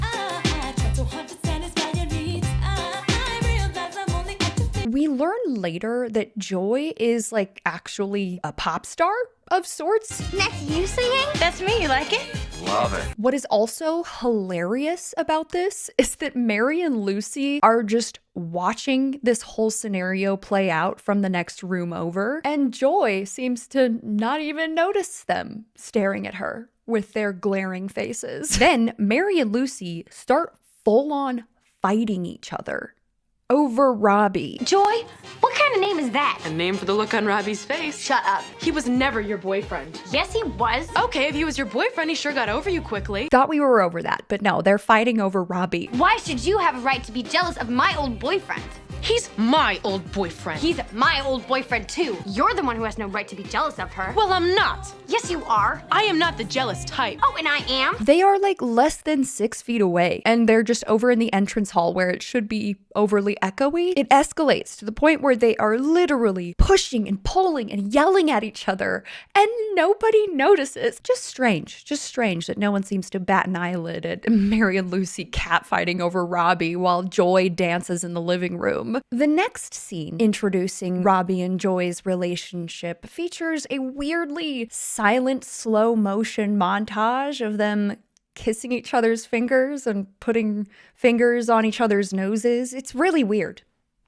It's weird. Then it's revealed that these two have been together for 1 whole week. And they're talking about getting married. My parents, they're a little old-fashioned. They want to know if the man I'm going out with is serious and his intention is marriage. Isn't it gonna make them nervous, all this talk about love and marriage? Is it making you nervous? No, not at all. Joy even takes Robbie to meet her father, where Robbie then has to promise not to have any kind of physical relationship with Joy at all until they get married. 2 seconds after this conversation, Joy's father walks out of the room. Joy just throws herself on Robbie, and he immediately jumps into action, standing up and pushing her off of him. Father approves. Joy's dad is an entertainment lawyer, so not only is he very wealthy, but he also happens to own part of a club, or like owns a club, something like that. I don't know if your dad would approve.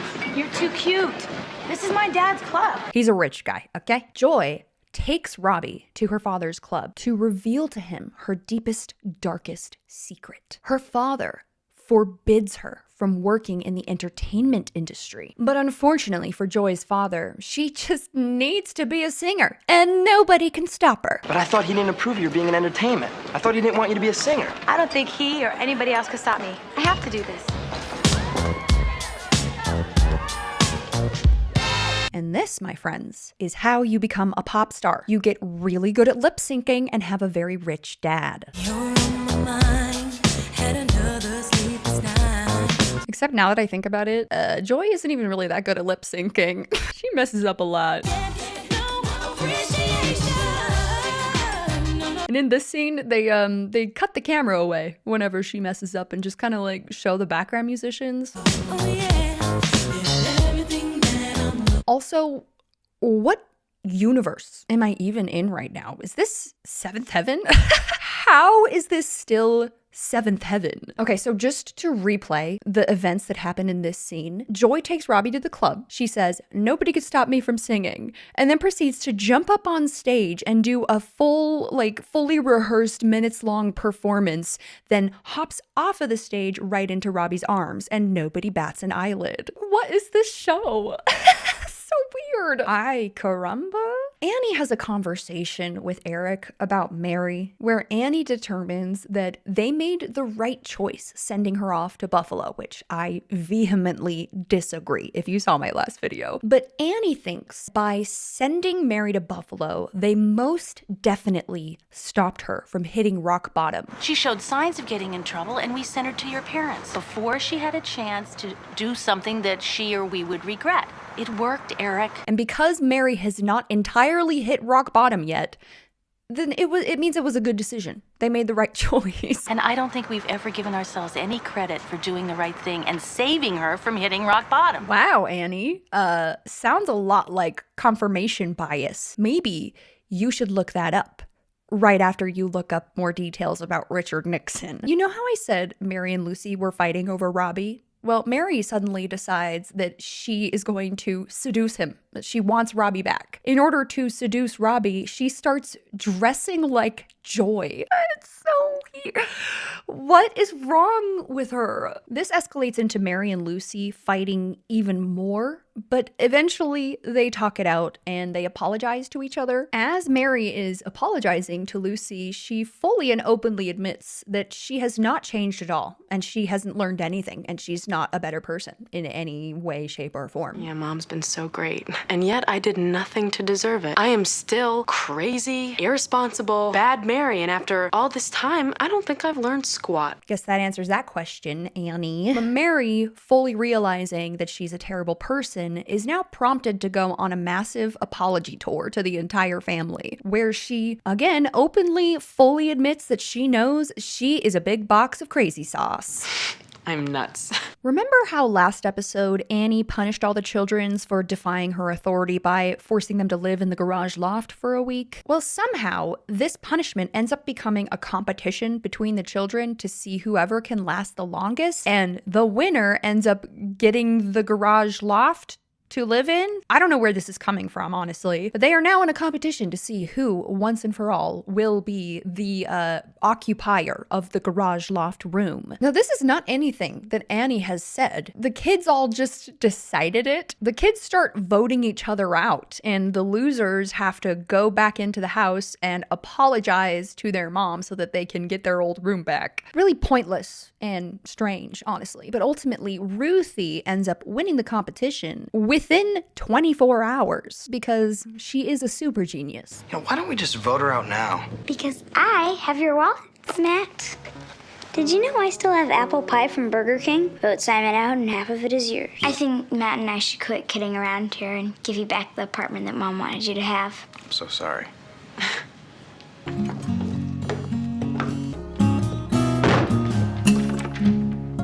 I knew she was gonna do that. Episode 9, Lost. Rod lore. He enlisted. Rod enlisted? In whose army? Oh, Marines. Semper Fi. Rod has joined the Marines. Rod? Yeah, gave up his hair. Hopefully he is not in Afghanistan right now. Oh, he might be deployed soon. I don't think the war has started yet in our timeline, but it's coming up, and I'm just realizing now. Rod, probably gonna have to go to Afghanistan this season. Anyway, that's all the lore we get about Rod. Sorry, kind of a bummer, and no mention of Jimmy Moon at all. What even is this show? What has this show become? You can't even put in a Rod and a Jimmy Moon? What's wrong with you, Brenda? Okay, sorry. We know there's a lot of things wrong with Brenda, but I need to tell you the story. We also get an update about Mike from last season and learn that he is now happily dating someone. Who? A girl. All I know is she's not our daughter. Oh, I love that kid. And of course, we must be reminded about Mike's most important attribute, personality trait, identity marker. He's the sanest, nicest, and best looking guy she ever went out with, even though he tried to kill himself. Thank you for that, Ruthie. Heather, Matt's ex-girlfriend, broke up with her boyfriend and then comes to see Matt, and they're like making out and stuff. Heather is not trying to get back together with Matt, of course. She's just sitting here making out with him so she can let him know that she has accepted a job in New York and she's moving there now. She tells Matt that he was her first love and she will never get over him, I guess. That's nice.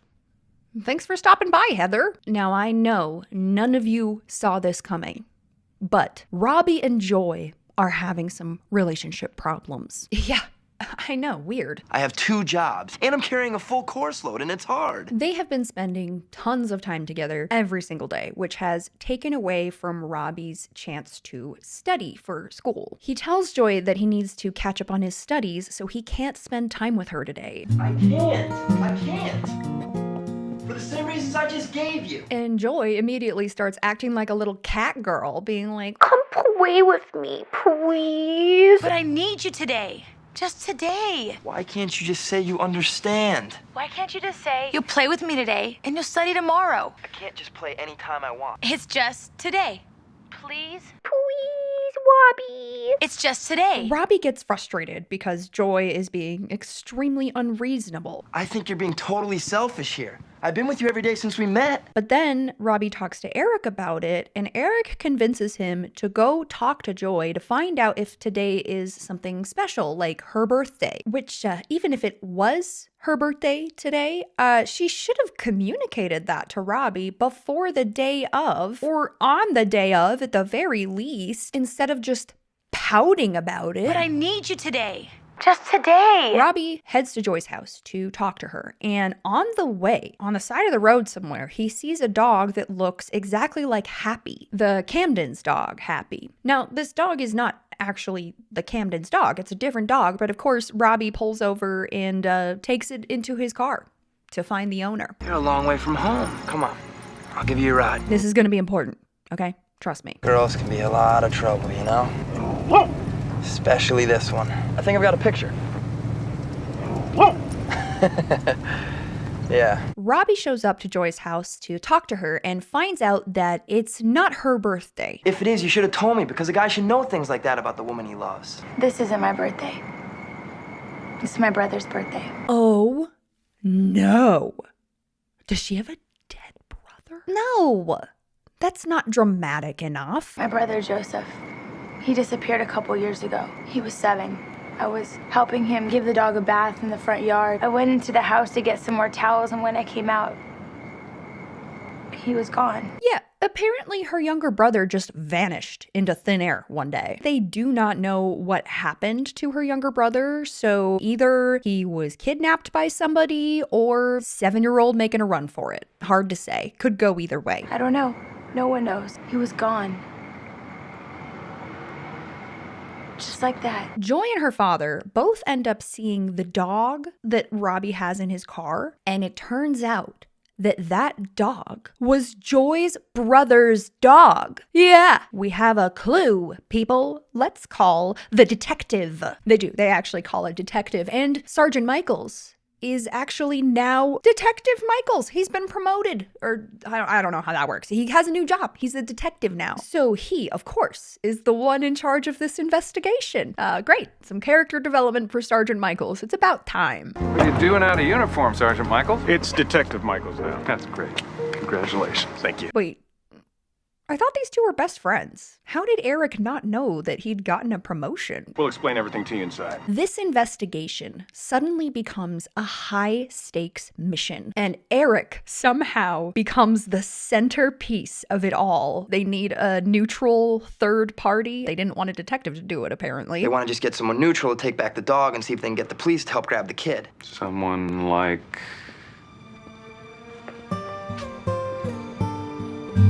Help us, Eric. You're our only hope. So Eric is the one in charge of returning this dog to the address on the dog's collar, which happens to be in Arizona. Thanks to Eric, they are successfully able to get Joy's brother back. Yay! And we get the whole backstory, baby. I think I might have found your dog. Where is he? Where is he? He's in my car.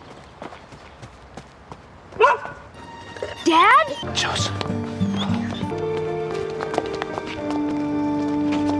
Joy's dad was meant to marry this lady, and then he instead fell in love with Joy's mom. So he didn't marry this other lady. The broken up with lady starts harboring all this resentment and ends up kidnapping the son because he was supposed to be hers. Joseph should have been my child. His father should have married me like he promised he would. He doesn't deserve that boy. Kind of like that Barbie Rapunzel movie. Mother Gothel. Not Tangled, the Barbie one. You stole my daughter! No, I did. What? She would have been my daughter if you had married me. I simply took what was mine. Anyway, so this lady basically Mother Gothels this guy's son because he was supposed to be her son. His father should have married me like he promised he would. He was 7 when this lady kidnapped him. He and Joy have the same mother. So how long did this lady hold a grudge against this guy for choosing someone else over her? Like, it must have been at least a decade of her harboring this resentment before she kidnapped this kid. That's insane. The episode ends with them showing a bunch of photos of missing kids, and most of them do not say they've been recovered, which makes me feel very sad. And I guess this episode was meant to raise awareness about children who are kidnapped and missing, which is great and all, but I think that's the only reason why they introduced Joy's brother, because I don't think we ever see see him again. Episode 10 is titled Consideration. Not gonna lie, this plot was infuriating. What's new, you know? The whole debacle begins when Eric fucks up really bad and forgot to tell Annie that he offered to babysit her dad for Ginger so she could have a weekend away. And Grandpa and Ginger show up today.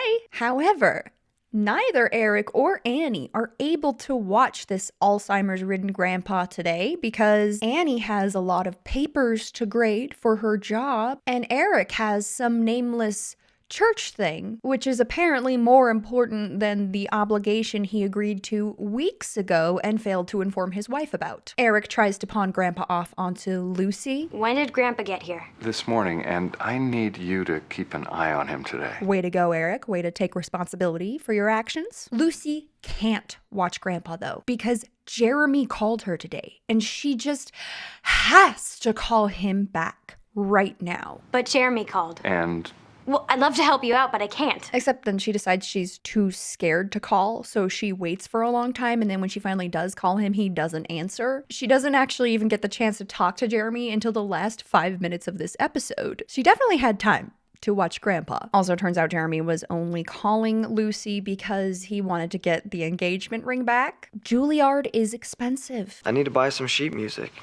I'm at Juilliard. It's expensive, you know? Ruthie asks Lucy later if she's going to return the ring to Jeremy, and she says, he'll have to pry it out of my cold, dead hands. And the way she delivers this line is so weird. It's so unnatural. Are you gonna give him the ring back? He'll have to pry it out of my cold, dead hands. I think just because it's such a morbid tonal change in the writing, and it's such a strange way to end a scene that Beverly Mitchell, the actress for Lucy, just kind of didn't know how to deliver it, and I don't blame her. Weird writing this season, man. He'll have to pry it out of my cold, dead hands. Eventually, Grandpa gets pawned off onto Simon. And because Eric is suddenly mysteriously busy today, Simon can no longer go get his learner's permit with his dad like they had previously planned to do today. I'm ready. Ready for what? My learner's permit. Remember, you were supposed to take me to DMV today, like you promised? I need you to stay here and watch Grandpa and Ruthie and the boys. I am so mad at Eric. But the DMV. We'll go next week. Next week? The first of the week. I have school, Dad. Grandpa throws this big fit that he has to be babysat. I don't need a babysitter. No, it's not a babysitter, it's Simon. Go. Don't worry about my feelings. I'm just an old man who's being treated like a child. I set the backyard on fire once, and you people won't let it go, will you? Yes. Yes, that is exactly why you need a babysitter, Grandpa. I set the backyard on fire once, and you people won't let it go, will you? And Simon has the bright idea to have his grandpa help him go get his learner's permit, which is actually kind of sweet. I can't believe it took me to get my learner's permit. Thanks, Grandpa. Glad to be of service. All is well until they get back to the car and Grandpa says, okay, well now since you have your learner's permit, you get to drive home. I'm tired. You can drive. Grandpa insists that Simon drives home. You got a learner's permit, don't you? Get in the car, learn something. You aren't really gonna let me drive, are you? This man has not driven a car before, okay? This is time number 1. I really don't think you should do this. Well, I'm gonna do it, so get in. And of course, the police decide to tail them because Simon is driving suspiciously slow and the car they're in happens to resemble a car that was stolen recently, and the cops literally have nothing better to do. They are driving awfully slow, so let's tail them. Call the tags to dispatch. Hey, not every car driving slowly needs to be tailed. It's either tail them or airport duty again. Okay, call it in. Let's follow. Even after the police double check the license plate of the car and find out it is not in fact the stolen car they're looking for, they still continue to tail Simon. Simon finally at one point speeds the car up from his crawling pace and triggers a massive police chase. The police are still following us. Step on it. Don't make me say it twice.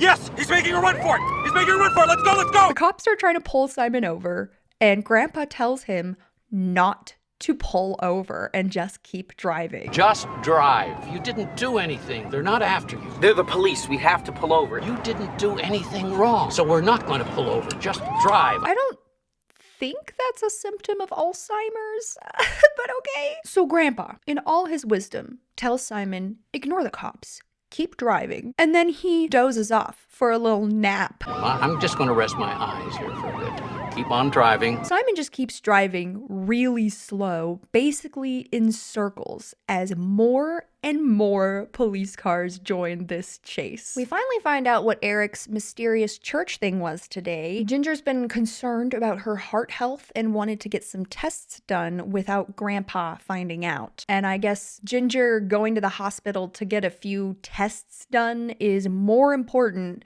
than watching your Alzheimer's-ridden father-in-law. Meanwhile, Annie, who is supposed to be grading papers, is obsessed with finding out what Eric is doing today. So she's going around to everybody trying to figure out where Eric is. So apparently stalking Eric has become more important than grading her papers and watching her dad. Annie! Get your priorities straight. Detective Michaels somehow knows that Eric is in the hospital with Ginger, so he shows up to get Eric and take Eric to the big massive cop car chase happening with Simon. The car chase has been upgraded to include helicopters as well as being broadcast on the news. Eric has to pull up right next to Simon in Detective Michael's car, out the passenger window, uses the cop little megaphone thing, and tells Simon to pull over. And of course, everyone is watching this on live TV, even Ginger at the hospital. Where is Eric? Didn't the police tell you? The police? How's your heart?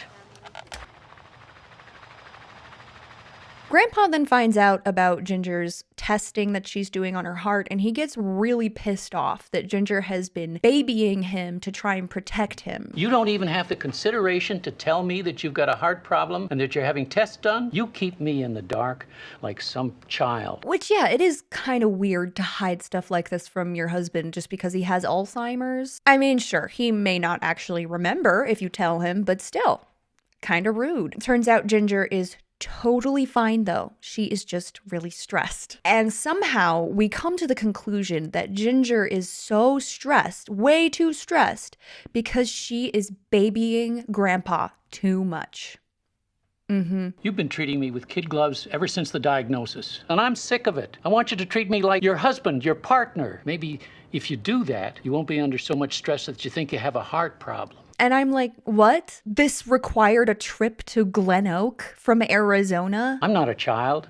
I'm a man. I'm tired.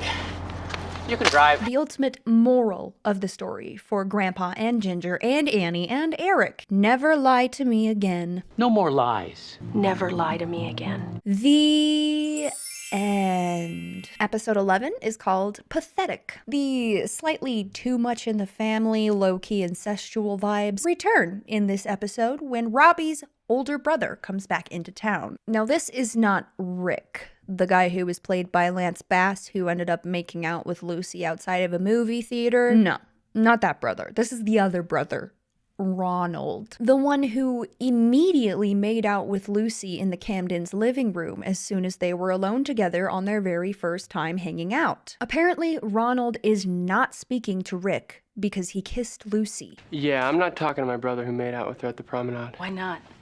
Because he made out with her at the promenade. But you're speaking to Robbie? Why wouldn't I be speaking to Robbie? Robbie has also kissed Lucy. Hey man, what's up? What's up is I'm gonna kill you. Huh? And this certainly makes him feel a certain type of way, but he does get over it pretty quick. Apparently, Ronald is only in town to see Lucy and to kiss her. He thinks he's in love with Lucy, even though they haven't spoken in nearly 2 years. I only came here to see Lucy. I think I'm in love with her. Okay, pal, I've had about enough of this. He felt something so strong and impactful that one time that he made out with Lucy, and he just hasn't been able to forget about her since. I felt something special when we made out. I write songs about it. He's been writing songs about her, low-key becoming a famous musician because of that. However, he recently hit writer's block, so he's now back in Glen Oak to kiss Lucy again in hopes that that will fix his writer's block. He's literally just here to make out with her again and then leave. He and Lucy do make out, and I hope that it gives him the inspiration he needed, as we never hear about him again. What is with Brenda Hampton and all this weird, like, incestual polyamory? When did I start watching Game of Thrones? Oh yeah, season 1, episode 1. I want to kiss someone taller than me. Couldn't you just show me, just so I could have some kind of experience? We've been doing this since day 1, baby, and we're not gonna stop yet. You're actually going to invoke the name of God as the cause for your insanity? Doesn't everyone? Mary is going through a bit of a crisis today because Wilson vanished. Mary calls Wilson repeatedly to no answer until his landlady happens to answer the phone. She informs Mary that Wilson has moved and he doesn't want Mary to know where he went. All I know is he moved, and I've been sworn to secrecy on that. I also find it funny that Wilson appears to have taken every single little thing with him out of this apartment except for a singular landline that happens to still be in operation. Very mysterious choice, Wilson. Mary still is convinced that Wilson is her one true love, and she is absolutely lamenting over his disappearance. I thought you and Wilson were over. I don't want it to be over. I thought Wilson wanted it to be over. Well, yeah, but why does he get to decide? When Spike shows up at their house. Hello, Mary. Ben! Yeah, the firefighter guy. I'm a little freaked out right now. First of all, this man does not seem to understand how boundaries work. Second of all, how did you know where Mary's family home is located? That's what I'd like to know, Ben. Well, seems like Mary forgets about Wilson pretty quick, because she and Ben go inside and sit down on the couch in the living room, stare at each other, and smile. The staring lasts so long, and it's really awkward. Are you staying for dinner, Ben? Yes. Mary, did your mother tell you dinner's almost ready? Yes. Thanks. What in the world is this? This is super weird. Please stop. Seriously. Stop it, please. Stop. Stop it! Stop! Stop! Ben is in town because he offered to pick up a rescue dog. I came to pick up a rescue dog for our unit. The dog was trained near here, and I volunteered to come out of my own expense. Okay. That's all nice and good, but, how did you get Mary's address? Everyone is pretty excited about this firefighter guy showing up for Mary. Annie even calls him her hunk friend. Don't leave without saying hello to Mary's hunk friend. Hi, I'm Ruthie. Perhaps you've heard of me. Yes, I have. Hi, I'm Ben. Where's Mary? She's looking for the keys to her car. She wanted to take me for a drive.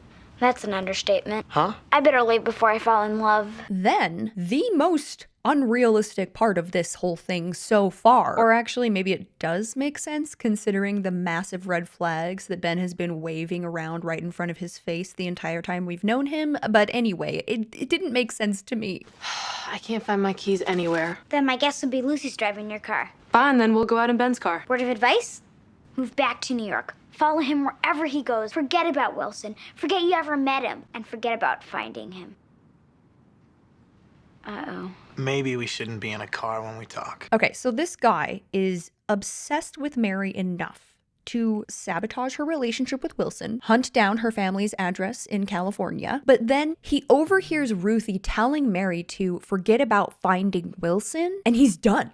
He's just over it. It's not like I knew you had any serious interest in me. Now that I know that, can't you give me another chance?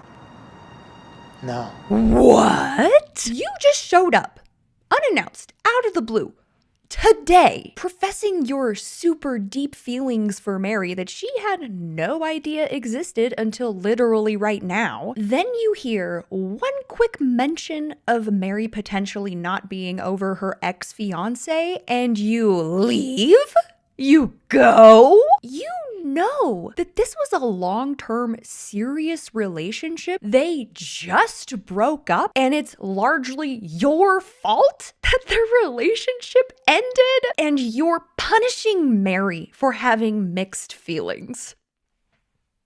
Mary, I know this is gonna sound strange, but you dodged a bullet. Like, major red flags. And finally, for this episode, a plot that refuses to die. The story of Ruthie's teacher. Ms. Riddle. Wait, the teacher who called you stupid? That's the one. Still going strong. This teacher is the entire reason Ruthie left public school to go to this magical horse girl school. But now, Miss Riddle is transferring to Ruthie's school and starts frickin' tomorrow. What are you doing here? I start work here tomorrow, unless something goes wrong. The school is hiring Miss Riddle because Annie just randomly decided to quit the job that she just got at Ruthie's school because vibes, I guess. It's been rewarding and interesting and fun. But you don't want to do it anymore. No.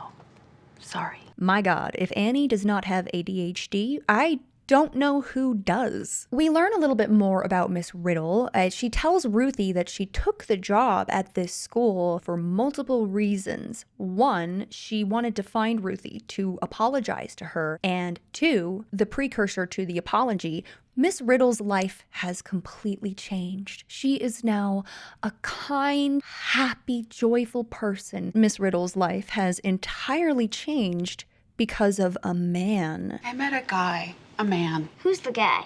Do you remember the principal? Kind of young, good-looking redhead. We're getting married. Yeah, turns out Miss Riddle and the principal of the public school are together. They're an item now. Which is the other reason I wanted to work here. One of us has to transfer. We can't both work in the same school.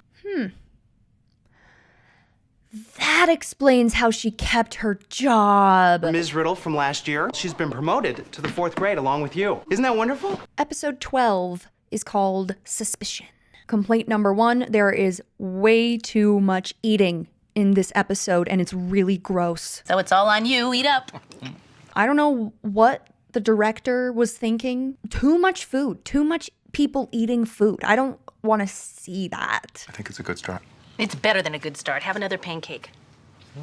No more pancakes. Seriously, the amount of chewing sounds have assaulted my ears, and I think it deserves jail time. Someone needs to pay for this. Ruthie happens to see a Muslim girl outside walking home from school, and she's being harassed by some rowdy, racist teenage boys. George and Jerry, or the Jenkins jerks? Her name is Yasmin, and Ruthie, to protect her, sneaks her into the Camden home and tries to hide her in the garage loft. Our local gifted child super genius Ruthie has the bright idea to help Yasmin by stealing a bunch of really important items from the family and taking them to the garage loft. She steals so many needless and obvious things that everyone, I mean the whole entire family, immediately notices that something is off. Did you take all the sheets off my bed? Why would I want a bunch of Hello Kitty sheets? Why not? Just go grab another set of sheets and a comforter. I don't want another set.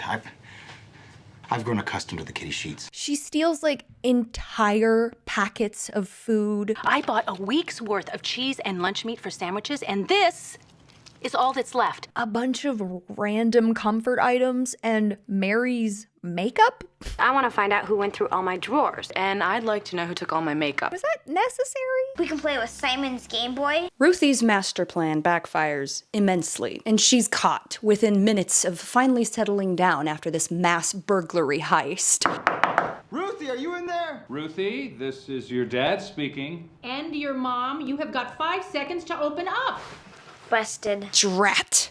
The super genius child was foiled again. It is a good thing, though, because now the family can be aware of Yasmin's situation and can find a way to help her out. I was hoping she could live here because she's in danger. They were calling her names because she's Muslim and trying to scare her. And one of them even picked up a dirt clod and threw it at her. Ruthie suggests that Yasmin should take a different way to and from school so that these bully guys don't know where to find her. Why don't you change your schedule? Walk a different way to school and avoid them. Yasmin responds in a very strange way. I refuse to change my life.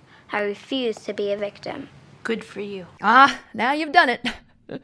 You've triggered me. I hate this sentiment, this talking point. I refuse to be a victim. I'll get more into it in a minute, but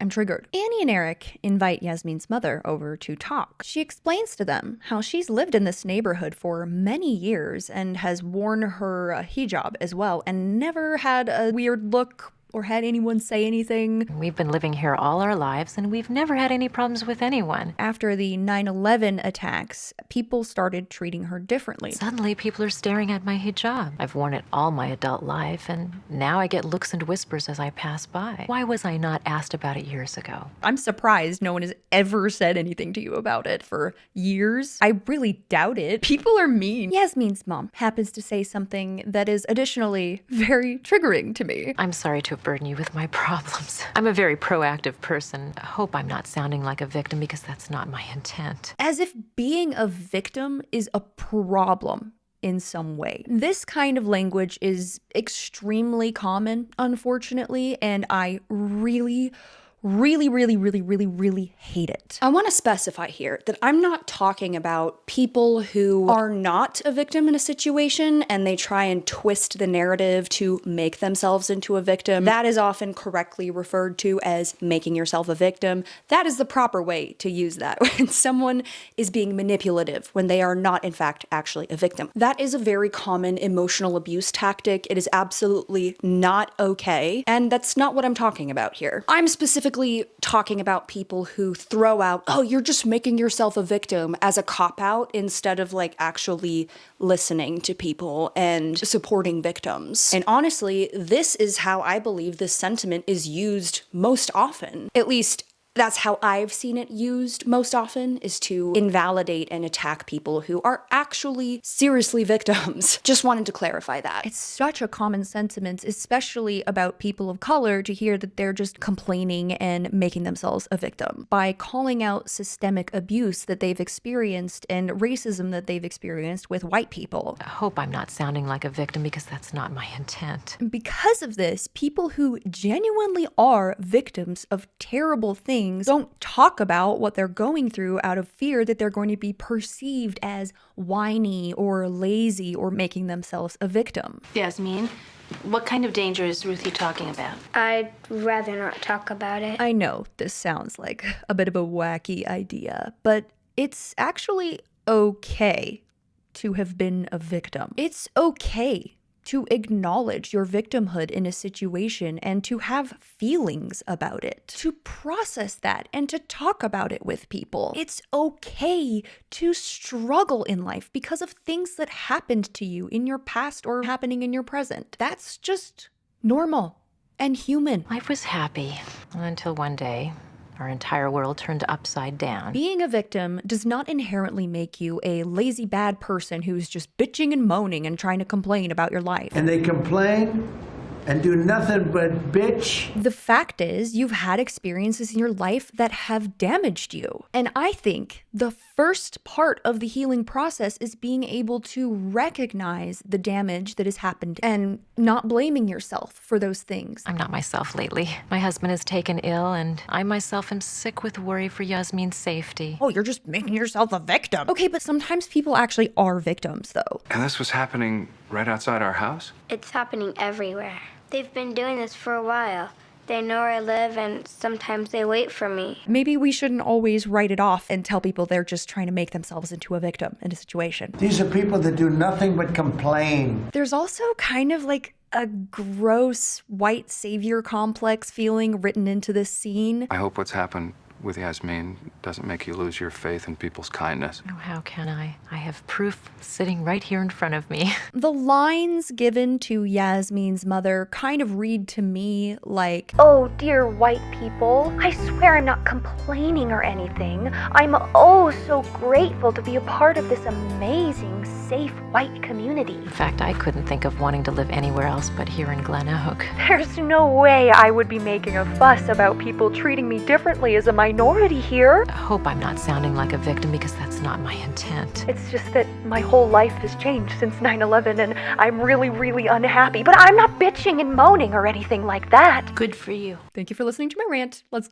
get back to the story. Mary tells Lucy she has an idea about how to help Yasmin on her walk to school to be safe and stuff. And this is how Lucy responds. I have an idea. Great. We haven't heard one of your wacky plans since you came home. Oh, yes, because Mary is just infamous for her wacky plans. We haven't heard one of your wacky plans since you came home. I've never even heard this before or even thought one time that Mary was Mary and Lucy start a petition to stop the harassment that is being directed toward their Muslim neighbors. They go around to all the neighboring homes they possibly can, and turns out their entire neighborhood is overtly prejudiced toward Muslims. We're just trying to get signatures in support of our neighbors. They're a Muslim family. Whoa, there's a Muslim family living in the neighborhood? Living around here for 25 years, I had no idea there were Muslims in the neighborhood. What block are they on? After getting 100% rejection, 0 signatures, Lucy decides the solution is to knock on all the doors in their neighborhood again and ask for signatures again. We'll just have to double back and try the same houses again. On their second loop around, turns out one lady who at first appeared to be extremely racist is not. What neighbor is it for? My little sister's friend Yasmin is of Middle Eastern descent. I'm sorry, I'm not interested. It was a misunderstanding. She is not racist. She's just really, really traumatized. I'm sorry, I had such a bad reaction. You see, I've been through the same thing as your friends. In times of war, it is not unlawful for the government to take away human rights. That's why I'm so hesitant to put my name on anything that might haunt me later. A lot of stuff has happened since I recorded this initially. It's been a few months. And in hindsight, what she's saying here is absolutely horrifying. The law that she's referring to, that shouldn't be a thing. Maybe we shouldn't do that. Yeah, horrified by the state of what's happening right now. Can we stop electing the same people over and over and over again who refuse to get anything done and allow horrible atrocities to happen? Can we stop electing these people? Can we do that? Okay. Sorry, Seventh Heaven made me do it. Back to the funny stuff, I guess. I'm sorry, I'm not interested. Eric's idea to help with this situation is to try and get a scholarship for Yasmin at Ruthie's Magical Horse Girl School. While Ruthie's principal is super down with the idea, the scholarship gets rejected by the school board because they're worried that if a Muslim girl attends their school, other kids won't want to go there. Additionally, this petition that Lucy and Mary went around doing somehow alerted every single parent at this Magical Horse Girl school that there's a Muslim girl who's potentially looking at attending this school, and it enrages them. So the school puts together this whole conference for all of the parents to attend and have a discussion about allowing a Muslim girl into their school. And they're trying to convince everybody that Yasmin isn't dangerous. A very racist parent gets up to talk about how not racist he is. I don't view myself as racist or discriminatory in any way. I view myself as a concerned parent. And proceeds to ask, why would we allow a Muslim girl into this school when we've never done that before? This is a private school. This is what we're paying a lot of money for, right? If we've never had Muslims at this school, why on earth would we make it a point to include a Muslim now? I don't view myself as racist or discriminatory in any way. Ruthie gets up and, of course, gives a speech to all these parents, saying she is ashamed that the people who fund this school feel this way about her friend. And if the parents do not allow Yasmin to join the school, then Ruthie is going to quit. So if this board chooses to do the wrong thing, I will have to quit. And the parents' reaction is baffling. I have a friend whose kid would like to get in. They're not Muslim. Oh, thank goodness. Now there'll be a spot in this school for someone who's not Muslim. That's insane. That is just so ridiculous. Ruthie's principal and Miss Riddle back Ruthie up. They both also quit the school because of how racist all the parents are. They both have to take pay cuts to go to the public school instead. No! Magical Horse Girl School! Wasn't one of the reasons Miss Riddle moved to this school in the first place was because she couldn't teach at the public school because there was sort of an HR problem going on there? Yeah, no. They explicitly said that. She needed to move her job because she's dating the freaking principal. One of us has to transfer. We can't both work in the same school. But I guess it's fine. Nah, she can go back. This story is resolved with everyone walking to school with Ruthie and Yasmin hand in hand. And when I say everyone, the whole neighborhood comes and walks with Yasmin to school. Episode 13 is titled Drunk. Simon is attempting to boost his social status by becoming friends with the cool kids, who are these two specific guys. And it just so happens that Simon's new bestie Morris is friends with these guys, and he goes to their parties all the time. So Simon uses Morris to invite himself to a wild house party. Simon goes to Annie to ask permission to go to this party, and Annie immediately says no. He can't go to the party because it's older kids that Annie and Eric do not know. Naturally, Simon tells her that she's ruining his life. The answer is no. Thanks for ruining my life. Maybe that's an evidence of Simon's attitude problem. Like, maybe, but that's the only one I've seen so far. Well, since Annie said no, Simon goes and asks Eric if he can go to the party. And Eric says yes. Didn't Simon tell you I told him he couldn't go to this senior party he wants to go to? Oops. Because Eric says yes, if Simon is going to go to this party, they first have to meet his friend Morris. My dad will only let me go if you take me. And if you come by the house and meet him and my mom before we go. When do we start dating? I don't know about you, but to me, that sounded like testing the waters. When do we start dating? Morris comes over to meet Annie and Eric, and he just has the most suspicious facial expressions and body language. I'm going to let you go, but only if your friend Morris tells me that he's going to watch out for you tonight. Sure, whatever. They try really hard this season to do like evil coding in the cinematography choices. It doesn't land well any of the times they do it. Do I have your word? You have my word. At the party, Simon and Morris look low-key kind of cute together. Actually want them to date, and I'm not going to give up hope that Simon is secretly bi. You can judge me for this. I don't care. I just want to remind you, it doesn't matter. This is fictional. These are not real people, okay? This is a fake show. Morris goes to get a soda for Simon, and then the two cool kid guys come up to Simon to try and play a little prank on him. This is a great party. The real party's out back. Come on, he's not ready for Outback yet. I'm ready for Outback. They say he isn't ready for the back, like the backyard is some like brothel. Come on, he's not ready for Outback yet. It is scandalous, because that's where all the alcohol is located. I don't think their level of like, you're not ready for this is justified. The cool kid boys trick Simon into drinking spiked punch. Welcome to the real party. Maybe he doesn't drink. Yeah, I don't drink. Well, there's punch over there. Cool, I like punch. Oh, help yourself. Meanwhile, Morris, unable to find Simon in the exact location that he left him, gives up looking for Simon pretty quickly. Eventually, Morris finds Simon and realizes that he's totally wasted, so he takes Simon home. Why did we leave the party? Because you're drunk. I can't be drunk. It was just punch. And I can't believe I let this happen. I'm drunk. Cool. Simon then proceeds to waddle back home all silly and drunk and immediately gets noticed by his siblings. All of the kids collectively decide that they are going to cover for Simon and not let the parents know that he came home all underage drunk and stuff. Do we have to tell Mom and Dad that Simon screwed up? I mean, it wasn't really his fault. He didn't know the punch had alcohol in it. I've learned my lesson. Let's cover for him, just this once. Minus Mary. She thinks that Simon should be held accountable, more specifically punished for his bad decisions. Otherwise, he'll never learn. He went to that party. He knew what kind of people were going to be there. Simon, unless you get in trouble, you're never going to think you ever really were in trouble. And you're probably just going to go out and do something like this again. She's been down this path before, if you remember. I disagree with that sentiment, specifically the sentiment that punishment is the only way for delinquent children to learn. You don't get it. You just don't get it.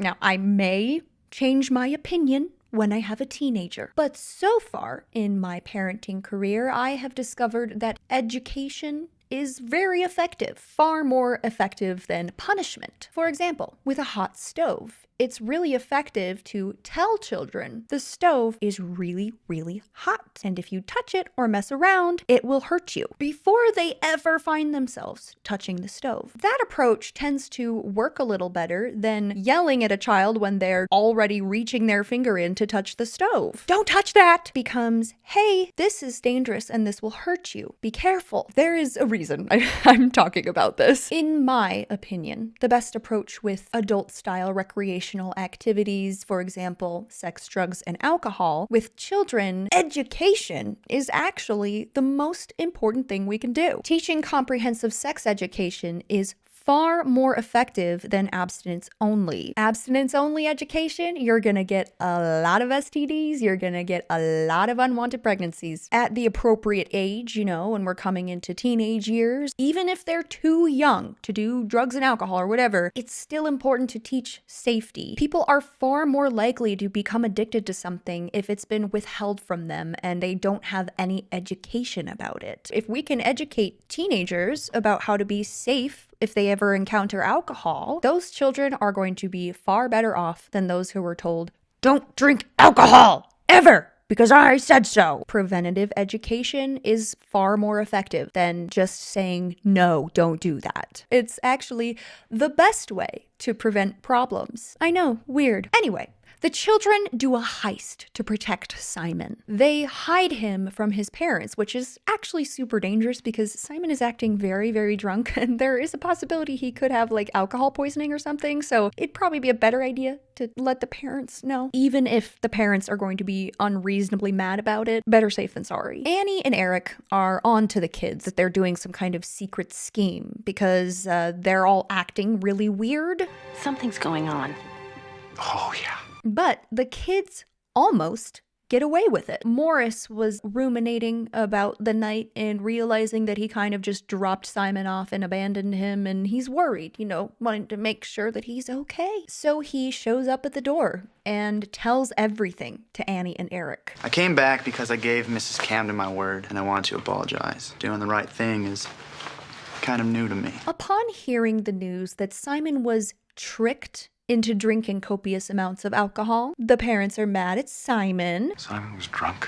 Which honestly baffles me a little bit. Like, it's okay to be a little mad, but he didn't know. He didn't know. Sometimes cocktails can be made really well and you don't taste the alcohol. And if you've never had it before, you may not even know what taste you're looking for. I would choose to give him the benefit of the doubt, at least the first time this happened. But no, even though Morris very clearly explained to Annie and Eric how horrible these other cool kid guys are and how they did deceive Simon and tricked him into drinking alcohol, they're still mad at Simon. I have no idea where to start. For being tricked.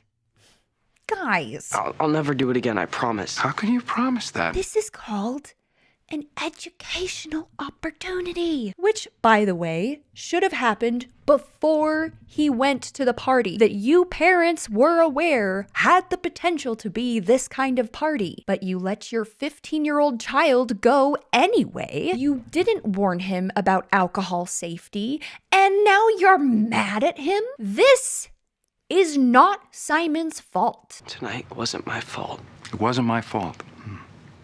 Whose fault was it? This is your fault, Eric. Yeah, I'm looking at you, Eric. Ruthie even jumps in on the Simon effed up bandwagon and tells Simon that he should have figured it out. What is wrong with you, huh? I didn't know I was drinking alcohol. Well, you should have figured it out. He should have known that there was alcohol in the punch. And because he drank it anyway, he has let the entire family down. What I want is for you to stop trying so hard to fit in with other people and start trying harder to fit in around here. Fun fact, Ruthie, it's actually really, really healthy to develop a community outside of your immediate family. And start trying harder to fit in around here. Simon later approaches his parents and says this. Don't send me to Buffalo, please. Literally, might as well send him to Buffalo. Simon has essentially done exactly what Mary did to earn exile as a punishment, minus the driving and the weed. Simon admits to Annie and Eric that he suspected the punch wasn't punch, but he kept drinking it. He liked that when he was drinking it, all the other people looked at him like he was cool and treated him like he belonged. Everyone accepted me and liked me, and I liked that. Yeah, man, you're 15.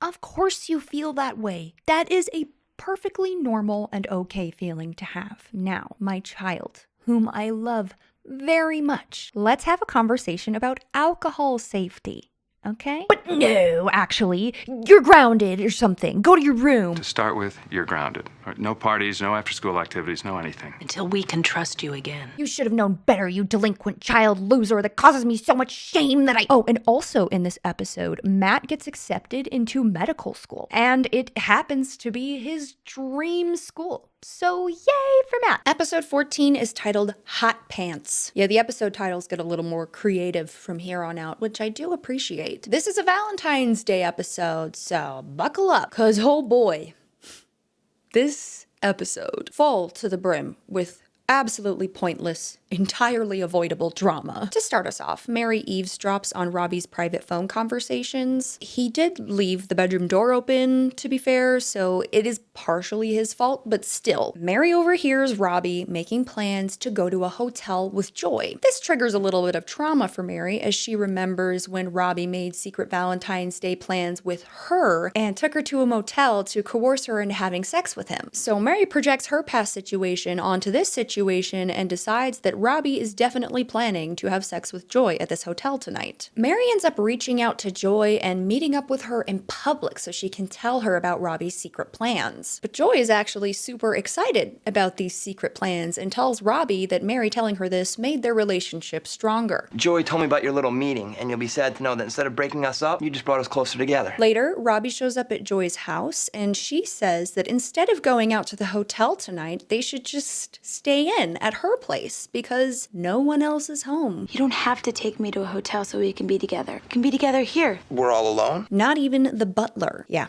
her dad's rich, if you forgot about that. What about your butler? He won't be back for a couple of days. We have the house to ourselves. Let's just see what happens. Joy starts coming on to Robbie super hard. I mean, she at least wants to make out with the guy, you know? I'm not ready to be with you like that. I could still go upstairs and, I don't know, make out. And Robbie ends up having to lock himself in the bathroom to hide from Joy so he doesn't have to make out with her. Are you okay? You've been in there for a long time. Joy is upset about this because she feels like Robbie isn't attracted to her. But I thought you loved me. You don't even want to make out with me. She doesn't want to have sex. I'm not ready to be with you like that. She just wants to make out a little bit, and he keeps saying no. Yeah, I do want to make out, but we're alone.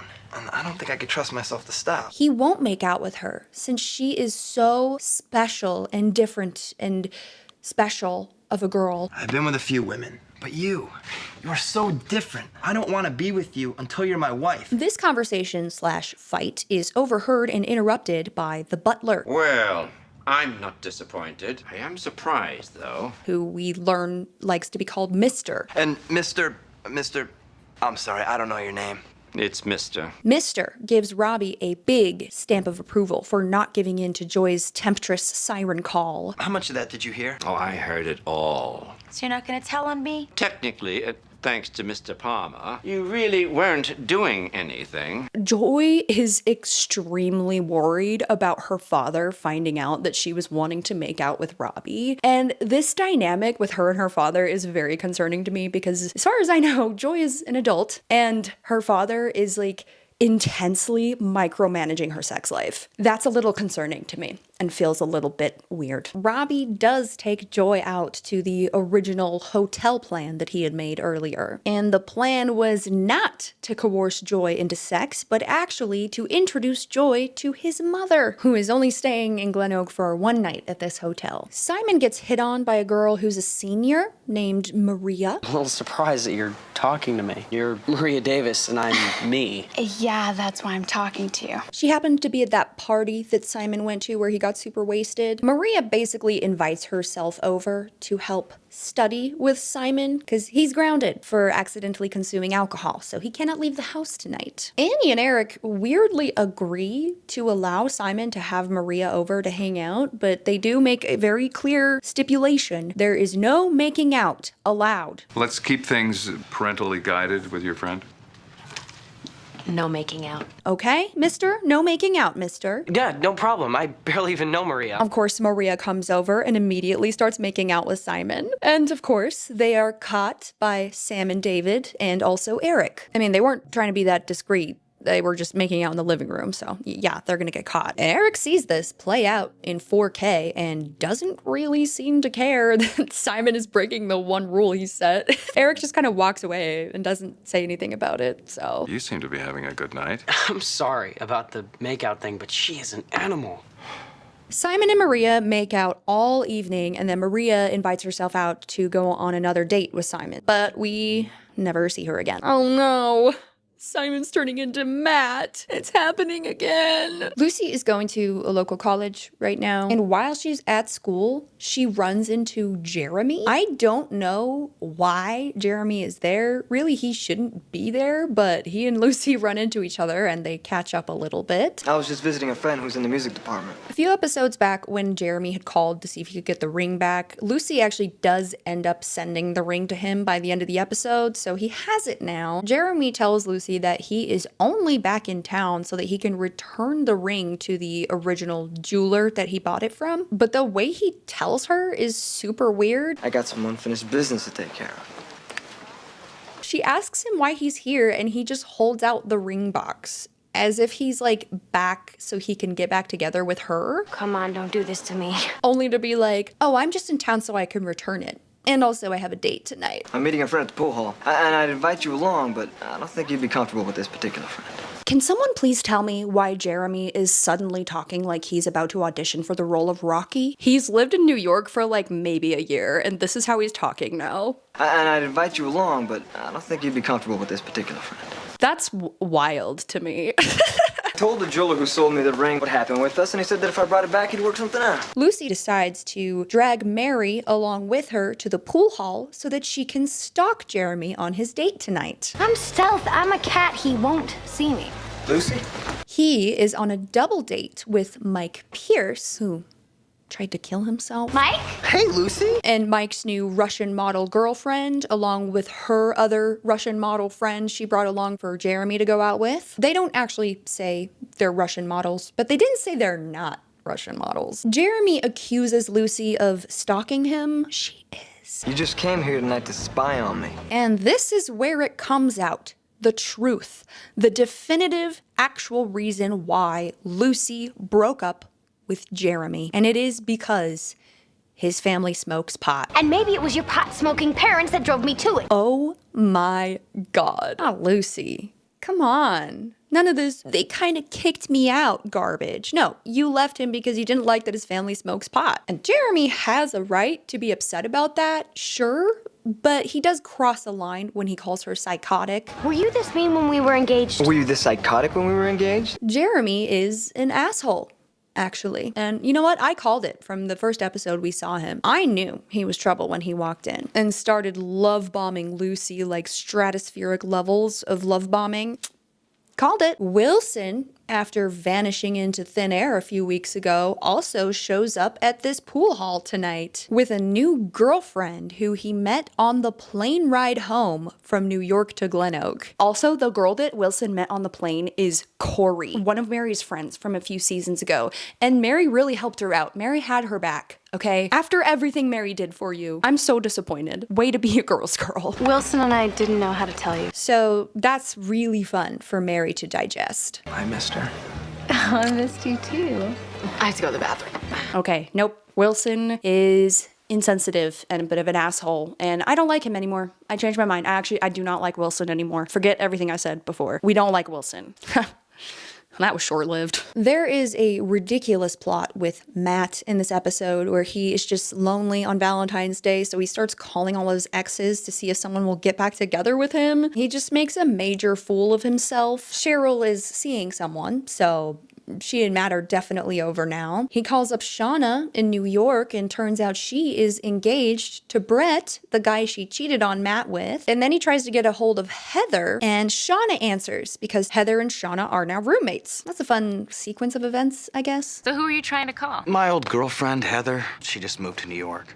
I know. Can we just talk about the fact that Matt forgot that Heather and Shauna knew each other? How? You literally pit them against each other. You broke up Heather's wedding right in front of Shauna. This was a whole 2-season-long drama arc, and you forgot that they know each other? That's so embarrassing. You know Heather? Heather's my new roommate. What? And finally, the dumbest plot of this episode. Annie tells Eric that she has a big surprise for him later tonight. Happy Valentine's Day. I've got a big surprise for you tonight. And heavily hints that it is a sexual surprise. Okay, well, get out of here. I don't know about you, but I've got a date. Because Annie has been going through menopause lately, her hormones have been kind of whacked, and she's not been wanting to be intimate with Eric for a while. Naturally, Eric is pretty excited about the implications of this supposed sexy Valentine's Day surprise. Is the surprise better than that? Much. He spends the whole day trying to find ways to be seductive and woo her. Hello? What are you wearing? Eric? What are you wearing? What do you mean, what am I wearing? I'm sick. You're sick? Yeah, I'm lovesick for you, baby. He even makes a cute little Valentine's Day dinner for them to have together. This is the sweetest, most pathetic thing you've ever done. During their little private Valentine's dinner, Annie tells Eric her secret surprise. She has started taking hormones to help with her menopause symptoms. Haven't you noticed how much happier I've been in the last 2 weeks? My energy is back and I am happy. Really happy. Eric responds by excitedly saying things like, "You did that for me?"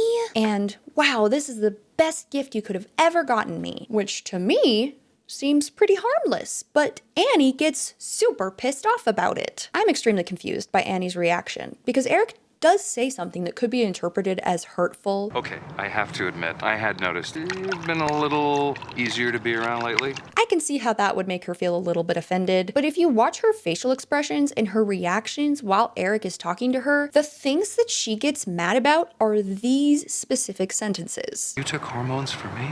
I took hormones for me. You're happy again, that's all that matters. This is the best gift you could ever have gotten from me. I love you. Annie, you can't be mad about this. You told Eric that this was a surprise for him, and that surprise was gonna be better than the kiss that you gave him. And now you're like, "No, this is for me. How dare you?" You have absolutely no right to be angry about this. Get your shit together, Annie. Eric was trying to be kind and supportive after thinking all day, "I'm finally gonna get some tonight," and then learning that the gift is just like you're taking hormones for yourself. Wasn't exactly what you were saying or what he was expecting, but he's being really awesome about it. You're happy again, that's all that matters. His behavior is in no way deserving of having a full glass of wine dumped on his head. Annie does apologize and tells Eric she's just been upset because she realized how horribly she's been treating him lately because of her hormones. And she admits she did start the hormone therapy for Eric as well as herself. Wow. That wasn't so hard, Annie, was it? Not sure when menopause gave you permission to start acting like a petulant child? Episode 15 is titled, "I Really Do." This episode is the most unhinged one I've seen in a while. Because Matt recently got accepted to his dream medical school in New York, for some reason he's decided that means it's now time for him to find his wife. He is extremely bride hungry all of a sudden. He finds a bride's magazine at work and takes it home to read through it in hopes he can get ideas and inspiration for how to find his future wife. He gets obsessed with this particular article about a woman who was proposed to on the first date. And instead of seeing all the red flags and running away as fast as possible, this woman accepted the proposal on the first date and married the guy. Because Matt read this article, he is now consumed with the idea that he needs to take someone out on a date and propose to this person. Just the first girl that he takes out is going to be the one. You're not gonna go out and do anything stupid, are you? I might. Matt sets a date with a random woman who he fully intends to propose to. Come on, who are you going out with? Like, it's someone new. However, he ends up having to cancel this date, not because he came to his senses, but because he got called into work. He's very upset about this turn of events and is loudly and proudly proclaiming his need to find a wife. Suit up, time's a wasting. Well, I have a date. That's so sweet. Suit up. I happen to be looking for a wife. You didn't expect to find her in one night, did you? Maybe. Then, some random nurse at the clinic who Matt has never seen or met before comes up to him and they have this interaction. I hear you're looking for a wife.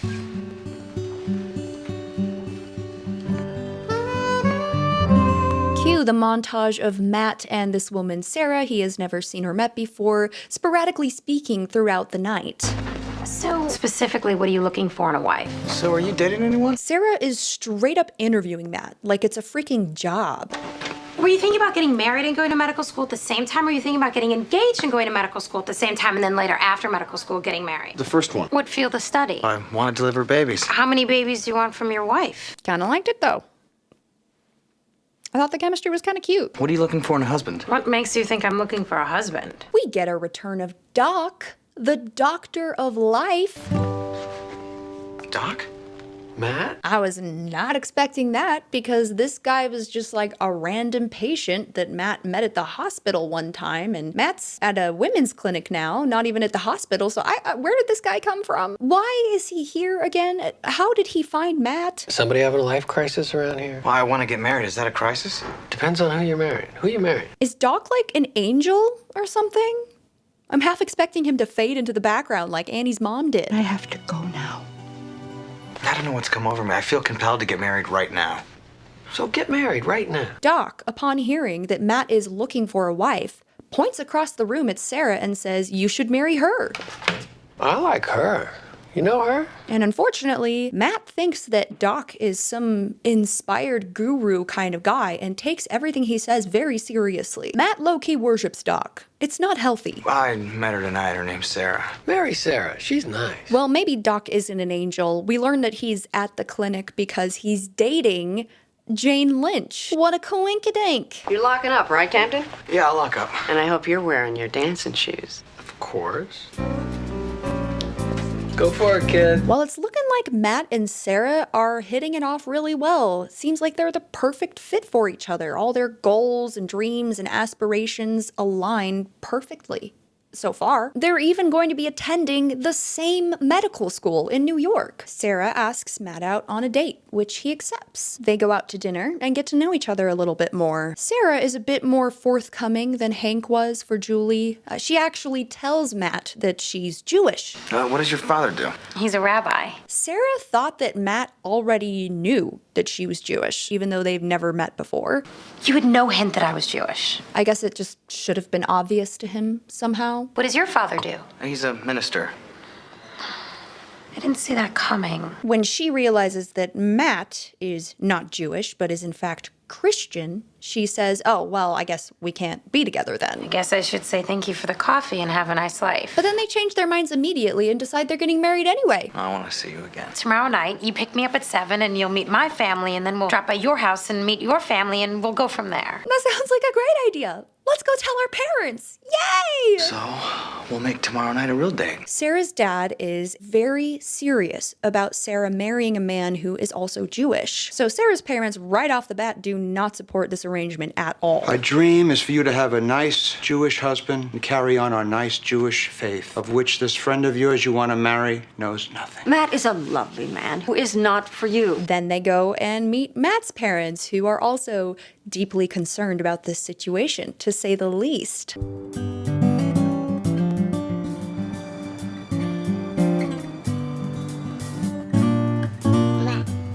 You're his father, do something. Just stop them before they do something they may regret for the rest of their lives.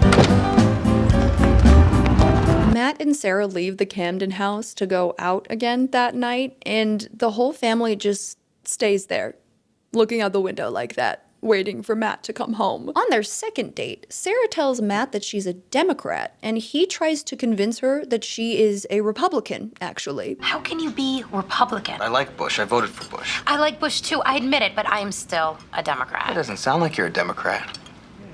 Oh, very good signs. You come from two completely different religious cultures, and you disagree on politics. I'm sure that there will not be any issues in the future due to these fundamental differences that you have. Could I live with the Christmas tree?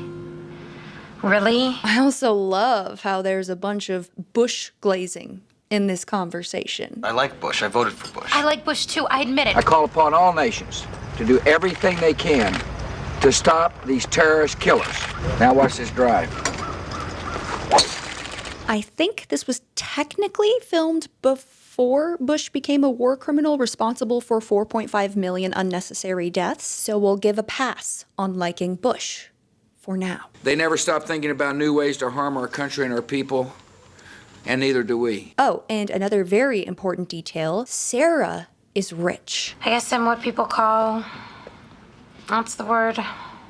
Wealthy? Because of course she is. And I don't mean my parents are wealthy. I mean, I'm wealthy. I do have a trust fund. Then Matt and Sarah start talking about sex, and they get themselves horned up. I don't know if I'll be able to wait that long. Wow. How long do you think that would be? Instead of choosing to participate in safe and responsible premarital sex, the way that horny consenting adults are fully allowed to do, Matt and Sarah choose to do the rational thing. The right and responsible thing to do, if you will. Sarah, will you marry me? When? Matt proposes to this almost stranger without even having a ring. She accepts, and they of course elope that night so they can be allowed to indulge in their horniness. Wow, what a great example of morality, Seventh Heaven. I have never been more proud of the good example you set to society by protecting the sanctity of marriage. Oh, and congratulations on the wife, Matt. I hope this works out for you. Fool me once. Shame on you. If fool me, we can't get fooled again. Episode 16 is titled, I Really Did. The Camden family, incapable of minding their own business, waited all night for Matt to return home. Now that it's morning, they're all collectively speculating about what Matt has done. They might have fallen asleep together, but I doubt it's anything more than that. Maybe drive past the hotels in the area? He wasn't at a hotel. You know he's married. None of us know if he's married. Annie and Eric are fully losing their minds because they haven't accepted the fact that Matt is an adult and he can do what he wants to do. He better not have been at a hotel, or I really will forbid him from going out with Sarah again. You'd think he'd at least be responsible enough to pick up a phone and say, "Hi, Dad. I'm being a completely irresponsible, uncontrollable, hormonal freak." Ruthie, super genius, sleuths out that Matt is at a motel and is somehow able to get the phone number for his hotel room and calls him in the morning while he's in bed with Sarah. You got married? At this point, Ruthie is the only one who knows that Matt is married. Matt tells her to keep it a secret so that he and Sarah can be the ones to break the news. Throughout the rest of this season, they make a pretty big deal about the fact that Ruthie is the only one who knows the truth about their marriage. And you'd think it would, pan out into some kind of storyline. She won't tell. Oh, she'll tell. She's 11. She can't keep a secret like this. But it never actually goes anywhere. It's just something for Ruthie to do, to pass the time. It's a burden I want to unload. I'm no good at keeping secrets. I'm not. Literally, the storyline goes nowhere. Matt tells me you like horses, Ruthie. I like horses a lot. I happen to have a horse I can't take care of when I go away to Columbia next year. If I knew you better, I wouldn't think that sounded like a bribe of some sort. What? Matt and Sarah, fully realizing the insanity of what they have just done, decide to lie to their parents and not tell them that they're married, just to tell everybody that they are engaged. We got... No, don't. Oh, don't let it be. Oh, please. engaged last night. Mazel tov. I hope you respect our decision because this is my wife. Wife? What wife to be? So what kind of horse did you say it was? This is mostly Sarah's idea. Matt actually just wanted to be honest and tell everybody that they're married now. Sarah does not want to deal with the consequences of her actions. I don't think lying about being married is a good way to start off a marriage. It's not bad, it's just what is. Another major important thing that they're disagreeing on. I can't wait to see how this marriage works out. Obviously, we have to lie until we come up with a new plan for the truth. They ultimately decide they're going to just tell everybody that they're engaged instead of the fact that they eloped. All of the parents are super upset about Sarah and Matt's overnight disappearance, and they're all crying about it behind closed doors. Does it have to be a Jewish wedding? Maybe I can talk to Matt. Don't talk to Matt. None of the parents actually believe the engagement lie. They all think that Sarah and Matt eloped, which they did. But I'm not so sure they're not married.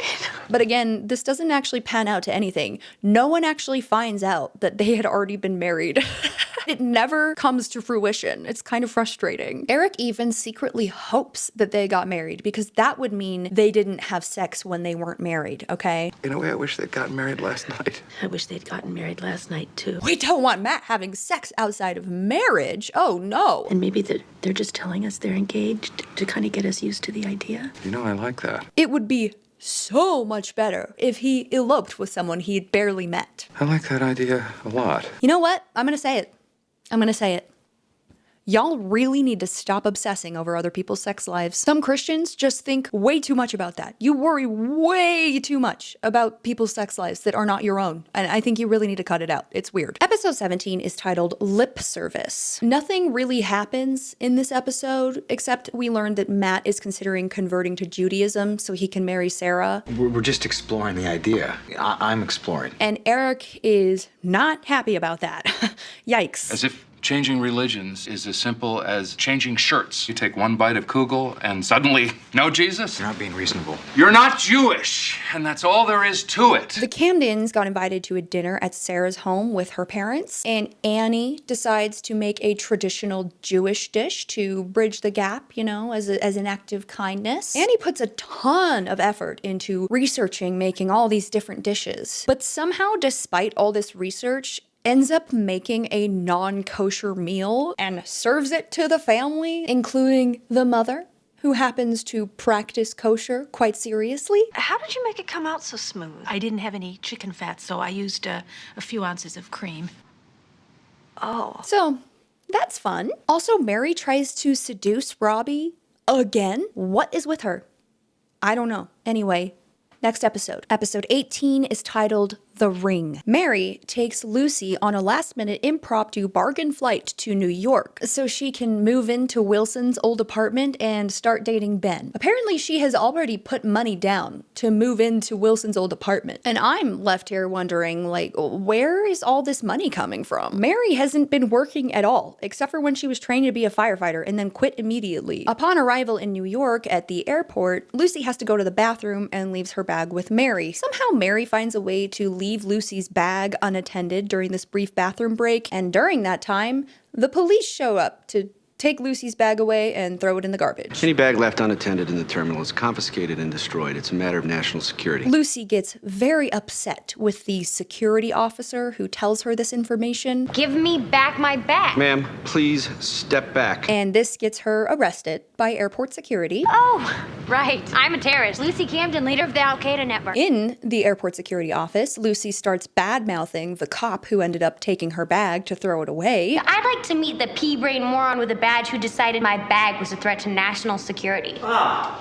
that would be me. Officer Kevin Kinkirk here to return the bag. Ah, that would be me. The pea-brain moron with a badge. You can call me Kevin if you'd like. Of course, Lucy finds him very sexy, and he also is immediately attracted to Lucy. We have to take every threat seriously, even threats from beautiful girls. Yes, Lucy and the cop who took her bag to throw it away fall in love at first sight. I don't know what you're not understanding about this. I have your bag outside. I got to it before it was destroyed. Our new cop friend Kevin invites Lucy and Mary out to dinner so he can spend more time with Lucy, and even offers to invite a date along for Mary. Lucy and Mary discuss this privately, 5 steps away at full volume, in an extremely echoey office space. Did you see him? He's gorgeous, like Brad Pitt gorgeous, so we are going to accept his gracious invitation. Okay, I get it. He's gorgeous. Right in front of him. Nice. That is the best looking man who has ever flirted with me. They go out to dinner with this cop, and he invites his brother to come along as Mary's date. His brother is Ben. Wow. What a crazy coincidence. Oh, we've already met. Upon seeing Mary, Ben assumes that the entire reason Mary is back in New York is to get back together with him. What are you doing in Buffalo? I told you when I was back in Glen Oak that you and I don't have a future. While that's partially true, really weird thing to assume. Try and tell me that you came back to Buffalo for something other than me. Ben tells Mary that it's too late and they can't get together because he already has a girlfriend. Darn it. I'm moving back to Buffalo for something other than you. Good, because I have a girlfriend. Kevin obliviously throws Ben under the bus by telling Mary that Ben talks about her all the time and reveals that he does not, in fact, have a girlfriend. Ben doesn't have a girlfriend. It's marry this and marry that. But looking at me, you don't have a girlfriend. So I lied about having a girlfriend. He talks about you all the time. Mary tells Ben that she knows he cares about her because of the way that he looked at her in her parents' living room. The way you looked at me in my parents' living room, the way you held my hand, you care. Very solid ways to tell if someone is a good partner for you. The way you looked at me in my parents' living room. But Ben does not want to be with Mary because he takes relationships very seriously. And Mary is not a serious enough person for him. You don't seem to be serious about anything. Because what? She wasn't over her ex-fiance who she was off and on seeing since she was like 15? Okay, yeah, what an unreasonable douchebag. Also, they're fully hashing out this conversation right in front of Kevin and Lucy. Well, as much as I like you, I'm not gonna wait around while you decide if you have the guts. Luce, I'm gonna take a cab. I'm sure Kevin can give you a ride back. Have a nice life. Mary leaves the restaurant because she's upset, and Kevin tells Ben to go after her and get his woman. You know you love her. After Ben leaves, Kevin and Lucy start making out immediately, and they are hopeful that their brand new relationship that just started today will last forever. I have a very good feeling about us. Ben finds Mary outside of the restaurant, just standing there, and tells her she was right. You're right.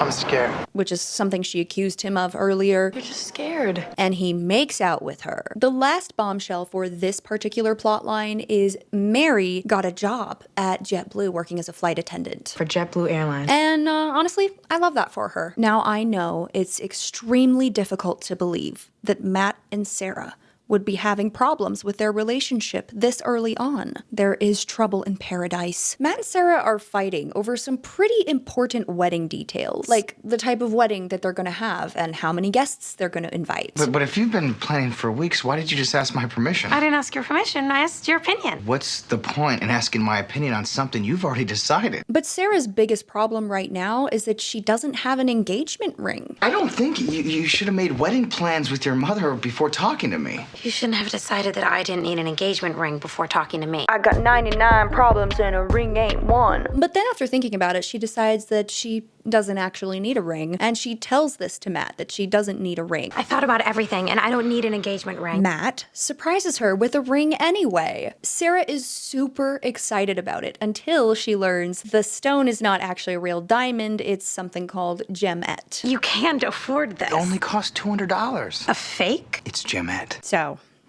fake diamond. Look, Matt had time constraints and a low budget, all right? I think it looks pretty, but Sarah goes from saying, I don't even need a ring at all, I thought about everything, and I don't need an engagement ring. to getting super angry at the fact that the stone isn't a real diamond. Please stop. It's gemette. It's gemette. How could you? It's so fake and cheap. Just leave me alone, okay? Leave me alone. She knows Matt can't afford a real one. She said as much earlier. You can't afford this. It's not a garbage ring. He spent $200 on it, so it should be sturdy. I personally think she's acting a little bit entitled right now. But you know, for some people, the actual value of the engagement ring is really important. And I guess Sarah is one of those people. But I am also allowed to think that she's being a little bit entitled. How could you? It's so fake and cheap. Just leave me alone, okay? Leave me alone. While Matt and Sarah are having all this conflict happening today, Sarah just hangs out at the Camden home all day long while Matt figures out his shit. At one point during the day, Ruthie talks to Sarah and sort of puts things into perspective for her. The ring he gave me is fake. So's the engagement. But Sarah thinks that because Matt got her a fake diamond, that means that his intentions overall are fake. If it wasn't a fake, then the sentiment would be real. Has it ever occurred to you that Matt just might be bad at giving things to girls? Meanwhile, Annie is in another room with Matt, giving him terrible advice, basically telling him that he needs to be able to read Sarah's mind. Listening even when no one is saying anything. I mean, like when someone says that they don't want an engagement ring, but you know in your heart that they really do. Exactly. Okay. Even if she says she doesn't want an engagement ring, you should know that deep down she really does want one. I understand what you're saying, Annie, but I think you're missing the fundamental piece of a relationship that is communication, communicating your feelings honestly. It is somewhat foundational to a healthy relationship. But since Annie is apparently smart enough to read Sarah's mind, she gives Matt her mother's engagement ring to give to Sarah. It was my grandmother's engagement ring. She gave it to my mother, and just before my mother passed away, she gave it to me. I'm giving it to you to give to Sarah. What? are you doing, Annie? That's a precious family heirloom and you don't even know this girl. Matt proposes with his grandmother's ring, but Sarah tries to be cool and accept the fact that Matt is poor and he couldn't afford to get her a nicer ring. The ring I'm going to wear as my engagement ring is the one you gave me. She wants to keep the fake ring that Matt picked out for her. And honestly, I think that would have been a better plot. I think that would have been a better conclusion to this story. I'm gonna tell her grandchildren that I love their grandfather. When he had no money, he went out and he bought me a beautiful ring. But Matt's all like, come on. Don't do that. That's sweet, but this is my grandmother's ring, my grandmother's ring. You should take this super nice ring that was once my grandmother's and should probably be going to Mary or Lucy at some point, but take it, please. And Sarah's like, yeah, okay, fine. Good point. Give me the ring. Wow, thrilling plotline. Simply thrilling. Episode 19 is titled Letting Go. Mary, Ben, and Kevin all come from New York to visit Glen Oak. Upon their arrival, Mary and Lucy both make out with their prospective boyfriends right next to each other. Their respective boyfriends who are also siblings with each other. I think this is the third time that Mary and Lucy have made out with people right next to each other. Brenda Hampton. Brenda, what is with you and this borderline incest fetish? You need some help, Brenda. Also, Kevin is 25 and Lucy is 19. Slightly concerning age gap here, but what's new? Isn't he great? Additionally, Ben is only 23. So this is now the second time that one of Lucy's boyfriend's older brothers goes for Lucy, her younger sister. What in the world is this show? Also, Ben and Kevin apparently have a sister. And yeah, you better believe it, we're gonna find someone in the Camden family to date their sister as well. Are you Patty Mary? Yes, I am. We don't even know how old this girl is, but she is definitely too old for Simon. How old are you? Almost 16. How old are you? Too old for you. He ends up getting her number anyway. Thank goodness we never see her again. Matt spends a night at Sarah's house when she's alone. Her parents are out of town, and Sarah didn't want to stay there alone. You have no problem with that? With what? Eric is pissed about it because he thinks they're having sex while not married yet. Since when did sex before marriage become the acceptable standard in our family? And he still does think that it would have been better for them to have eloped before, so that they at least wouldn't be having unmarried sex. Because if he's married, it would restore my faith in my son. Another reason that Eric admits he hopes Matt eloped on their first date, because if they are already married, then Eric doesn't have to deal with doing a wedding outside of his church. You can be upset about that, sure. You were probably really excited to officiate Matt's wedding in your church, but like, damn, it's not about you. We wouldn't have to have a wedding that's not in my church. Also, both Annie and Eric have a big problem with Mary becoming an airline attendant. Annie suggests that they just be supportive of Mary and let it go. It may not be our choice, but she chose something, finally. So I suggest you let that go too. I don't know you anymore. What do you have against letting children make their own choices, Eric? I don't know who you are. Need to cut it out with the control issues, man. Eric ends up having to go through a bit of a growth plot line where a family comes to him for counseling because these parents refuse to let go of their 45-year-old son and allow him to like live his own life and get married and stuff. It takes that quite drastic example to get Eric to open his eyes to the reality of his situation and the reality of his behavior. It doesn't really work that well though, because Eric does still hold a bit of a grudge about all this Jewish stuff. Episode 20, The Known Soldier. This episode certainly didn't age well. This episode is really dumb. I preemptively apologize if anything I'm about to say comes across as insensitive in any way, as this episode is entirely about the war in Afghanistan and the soldiers there. No hate to veterans, just to the war in Afghanistan that was motivated by fear more than fact, that ended up being a big waste of everyone's time and money and turned George W. Bush into a fucking war criminal. But here's why this episode is dumb.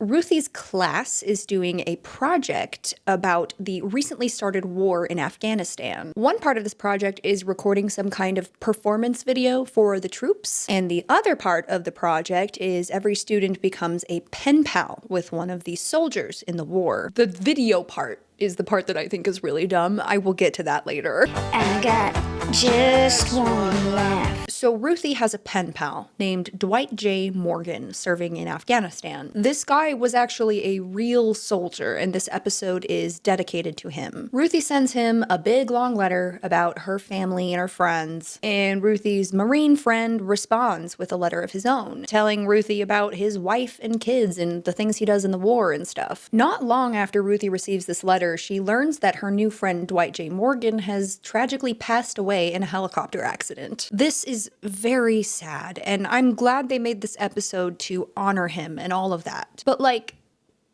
did you have to do it like this? Stand my ground, won't back down. This is how the episode starts, with an extremely awkward scene of Ruthie singing Tom Petty and the Heartbreakers to a video camera, with a photo of Dwight J. Morgan in the background. This is technically supposed to be happening after we've learned that Dwight has passed away, but the show wanted to get a little creative and do some dramatic foreshadowing. So they start with Ruthie singing her memorial song to Dwight J. Morgan. To be honest, it did not land well. Not for me. There ain't no easy way out. My biggest problem with this is that Ruthie appears to be so out of her element and so uncomfortable doing this. And I'm like, why? Why would you do this to her? Why would you do this to this child? It's not enough that you're putting Ruthie through the trauma of losing her beloved pen pal to the war. You have to make her sing this song too. On top of that, the vibes of this episode are very pro-war, very pro-sending the troops to Iraq eventually, which does end up happening a few years from this time, and eventually leads to even more war crimes done by the United States. And I won't back down. In hindsight, kind of cringe that y'all supported this. I'm just saying. That's just my opinion. Well, who's gonna tell Sergeant Morgan's wife? And who's gonna explain it to their son Alex? That little boy's probably never even heard of Afghanistan. But I'm pretty sure he has heard of the United States of America. That's the country his father died for. And he died in an effort to keep freedom alive. Ugh. Look, again, all support to the troops. It's not their fault that they are pawns of the powerful. But this episode is just glazing the military. And it felt a little too preachy for my taste. I'm a veteran myself. Thanks for serving. I don't think anybody's ever said that to me before. To give them some grace, this was not long after 9/11. Tensions were high, people were scared, emotions were heightened as well. I get it. All I'm trying to say is this definitely did not age well. There's a high price for freedom and very little gratitude for the sacrifice. We get into the real drama with episode 21, Holy War. Uh-oh, it's the 2-part season finale. Get ready for some soap opera levels of drama. In case you didn't quite process what I said earlier, I will remind you, Matt is considering converting to Judaism so that he could marry and start a family with Sarah. Because of this, it is officially decided that they will be having a Jewish wedding in Sarah's father's synagogue. And Sarah's dad is an absolute dick to Eric. His name is Rabbi Richard Glass, so in a way he really is a dick. Then you two exchange vows, which will be led by me, and then you exchange the rings, and that will be led by me again. Rabbi Glass, knowing perfectly well that Eric himself is a reverend, completely cuts Eric out of having any meaningful part in the wedding ceremony. What am I supposed to do? You hold the candle. Man, this Jewish rabbi guy is sort of mean. I don't say anything. You hold the candle. Beautiful, the candle. I really hope this isn't meant to be some passive-aggressive commentary about Jewish people. You know, you've talked a lot about converting, to Judaism. Are you ready? Yeah, I really hope this isn't what it looks like, but I have to say, I have observed that it looks like Sarah's dad is straight up villain coded. Again, more of the villain coding in the cinematography. Rabbi Glass sits Matt down to have a serious conversation about his intention to convert to Judaism. Matt is confident that he wants to continue looking into it. So Rabbi jumps on that and pushes the matter further by pressuring Matt to convert before the wedding. Seriously, just look at this line delivery and tell me this is not villain coded. So, what do you say? What do you say, Matt? You want to become a Jew? It's hard to imagine that Brenda Hampton wasn't subconsciously projecting some of her prejudices onto this character, but I also am very dumb and don't know much of anything, so I could be reading way too much into this. Converting, to Judaism.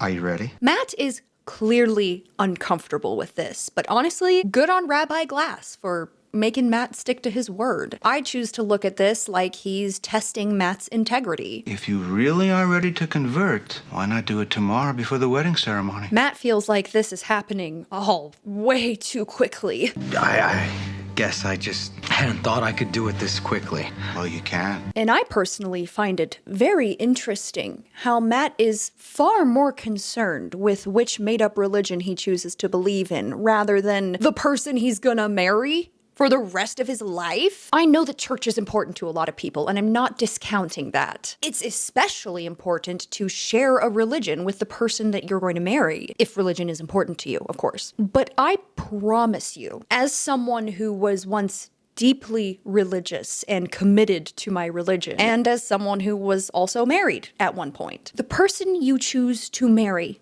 and have children with is way more impactful on your life than whatever religion you choose to believe in. It is an exponentially more important decision. But yes, of course, this Jewish father is the villain of the story because he's trying to make Matt think critically about the decisions he's making. Even Sarah feels like this is all happening too fast and tells Matt he needs to cool it down on switching religions. You should take some more time and think about it. Because it's such a huge commitment, unlike getting married. It's your religion we're talking about. Well, Matt makes his choice. He decides he's gonna do it. He healthily communicates to Eric that he has made this decision to convert to Judaism. I can convert and I'm gonna do it.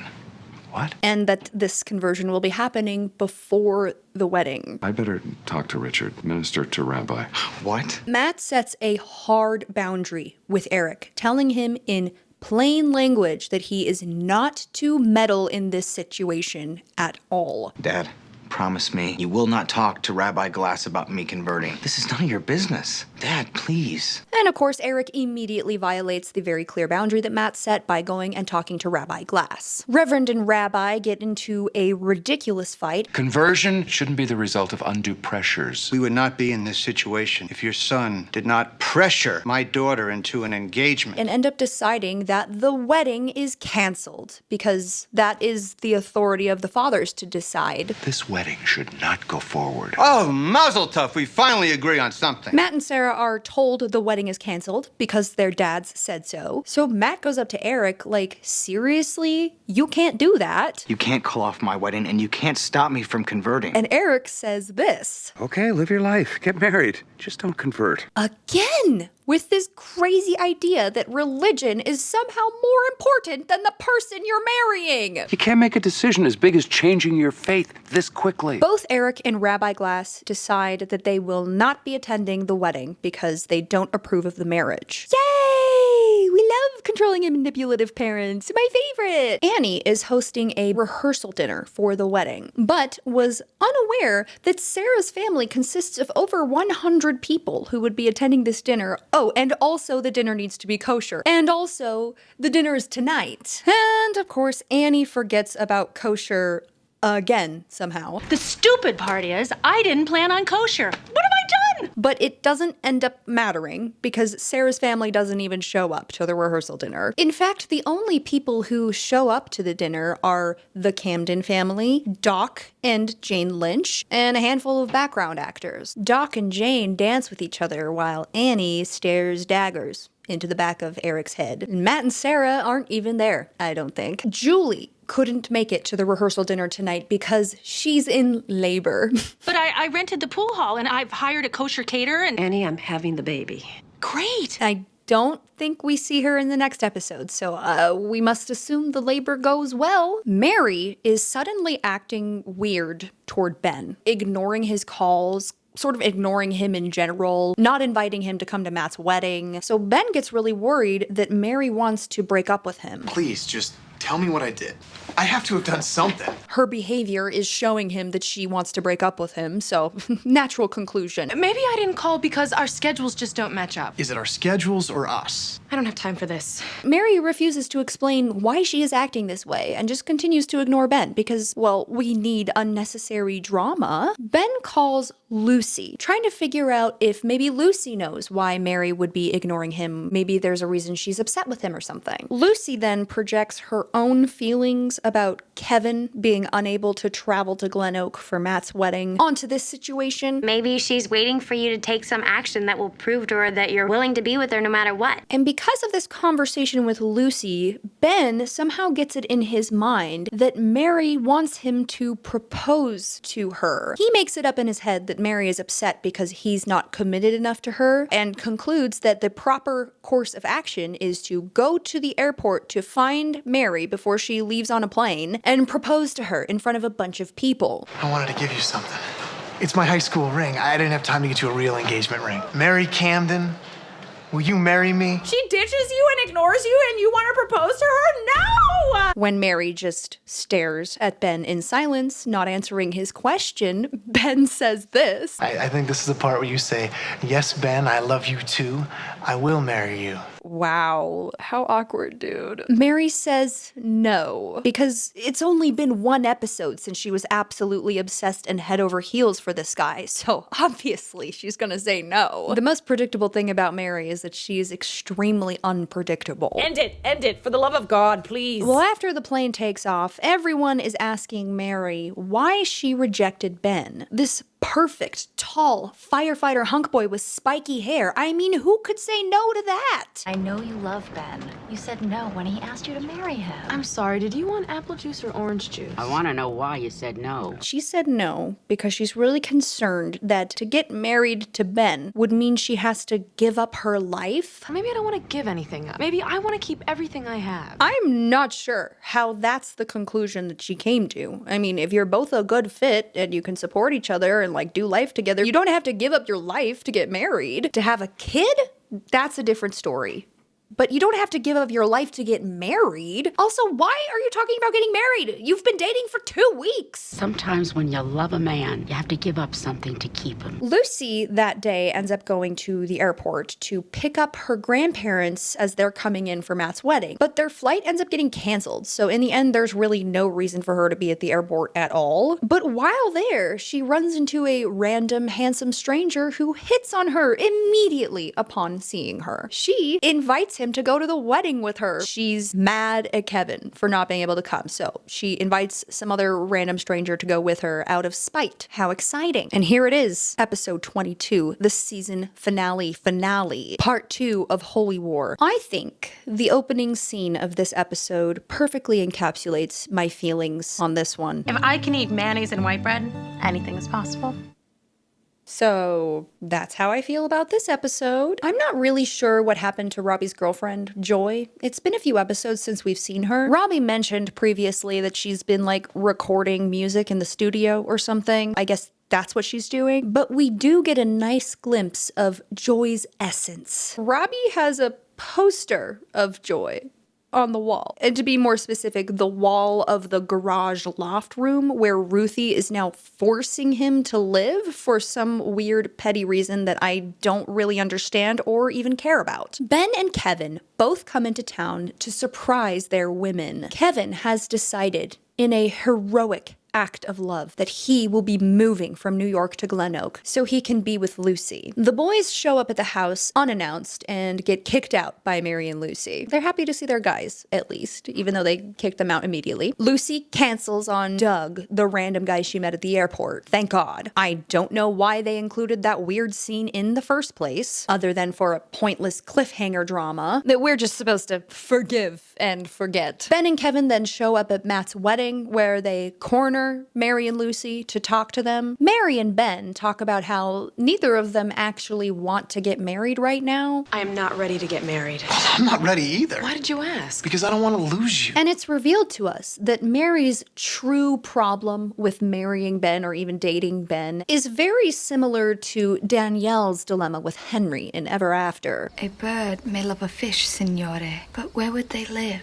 Mary is worried about their conflicting lifestyles. Like, how can a fish marry a bird? But instead it's, how can a firefighter be with a flight attendant? Like, seriously, that's her issue. We love each other and we want to be together, but you're a fireman and I'm a flight attendant. I would never ask you to give up something you love just to be with me. If I did, then I wouldn't really love you. Lucy is honest with Kevin, telling him that she had initially invited someone else to come to the wedding with her because she was mad. But Kevin doesn't really seem to care about that very much. They just make up and make out. You were angry at me, and I understand. But no more asking guys out. No more. And now, the drama you've all been waiting for. Matt's wedding! There actually wasn't very much drama now that I think about it. Initially, Eric tells Matt that if he converts to Judaism, he will never forgive him. So there's that. If you don't show up at my wedding, I don't know if I'll ever be able to forgive you. And if you convert, I don't know if I'll ever be able to forgive you. That's pretty shitty. But then Colonel shows up, and apparently he's finally got all his shit figured out. He gives Eric a very lovely speech. When you came to me and said you were not going to enlist in the Marine Corps, I felt you were rejecting me and my whole way of life. And then I realized you weren't rejecting the Marines or me. You were choosing something else, following your own heart. Which inspires Eric to see the error of the ways and apologize to Matt about what he said about converting to Judaism and all that. And that's how you know Eric overall is a good dad, regardless of his faults. There's a quote that I love and I live by. Don't really know where it came from, but it goes something like this. All parents make mistakes, but good parents are willing to apologize for their mistakes. And the fact that Eric can own up to his own issues and apologize to Matt goes a long way in my book. Eric talks to Rabbi Glass, who immediately opens up and confesses his entire villain monologue. I told Sarah that I did not believe in the wedding. But the truth is, I did believe in the wedding. I gotta tell you, these past 90 days when I got to know your son, I just can't imagine a better man marrying my daughter. Yeah, apparently this has been going on for 3 months. Rabbi Glass offers to let Eric co-officiate the wedding, and that makes Eric all happy and stuff, so all these months of underlying problems are suddenly fine. Damn, almost could have done something interesting with the plot there. Oh well. And I did not expect this to happen, but Matt and Sarah actually get married. Yay! I guess it worked out this time, for now. Mazel tov! And I'm like, Mazel tov, you know? But also, like, what just happened? Matt and Sarah literally said the main reason they want to get married is to have company while they're going through medical school. I've been, really lonely. Which, to me, sounds a lot like sex. Marriage could offer some stability and security and comfort during a very challenging time. Sex is the reason they want to be married while going to medical school together. Everyone knows how insanely hard medical school is. But we have our own built-in support system 24/7. I mean, if one of us has a problem, the other one's right there to help. Right there. What a great idea, guys. You really thought that one through. Like, super hard. Get it? And I'm sure your relationship will be perfect. Don't have a kid anytime soon, though. Please. And that is the end of my recap of Seventh Heaven Season 6. Really quick before you leave, I just wanted to let you know something so important. If you subscribe to my channel, you're going to become sexy and hot, which are 2 different things. I don't know how it happens, it just kind of does. So you should probably subscribe. Thank you so much for watching this video and supporting me on this channel and this journey. Love reading your comments, love hearing from you guys. You've been so supportive and such a great community, and I fully intend to finish all of Seventh Heaven, do more tier lists, more Seventh Heaven adjacent content. Thank you for your patience while I took a very long time to make this video. I work really hard on these videos and I try and make them the very best I possibly can, so I just appreciate you taking time to watch them. It means a lot to me. Let me know if you liked this video, if there's other kinds of videos or shows that you want me to watch and talk about in the future. Please like this video so I know that you liked it. Thanks for watching. I'll see you next time. Bye. Do you live at the DMV? Do you eat at the DMV? Did the DMV buy you those sneakers that you never wear?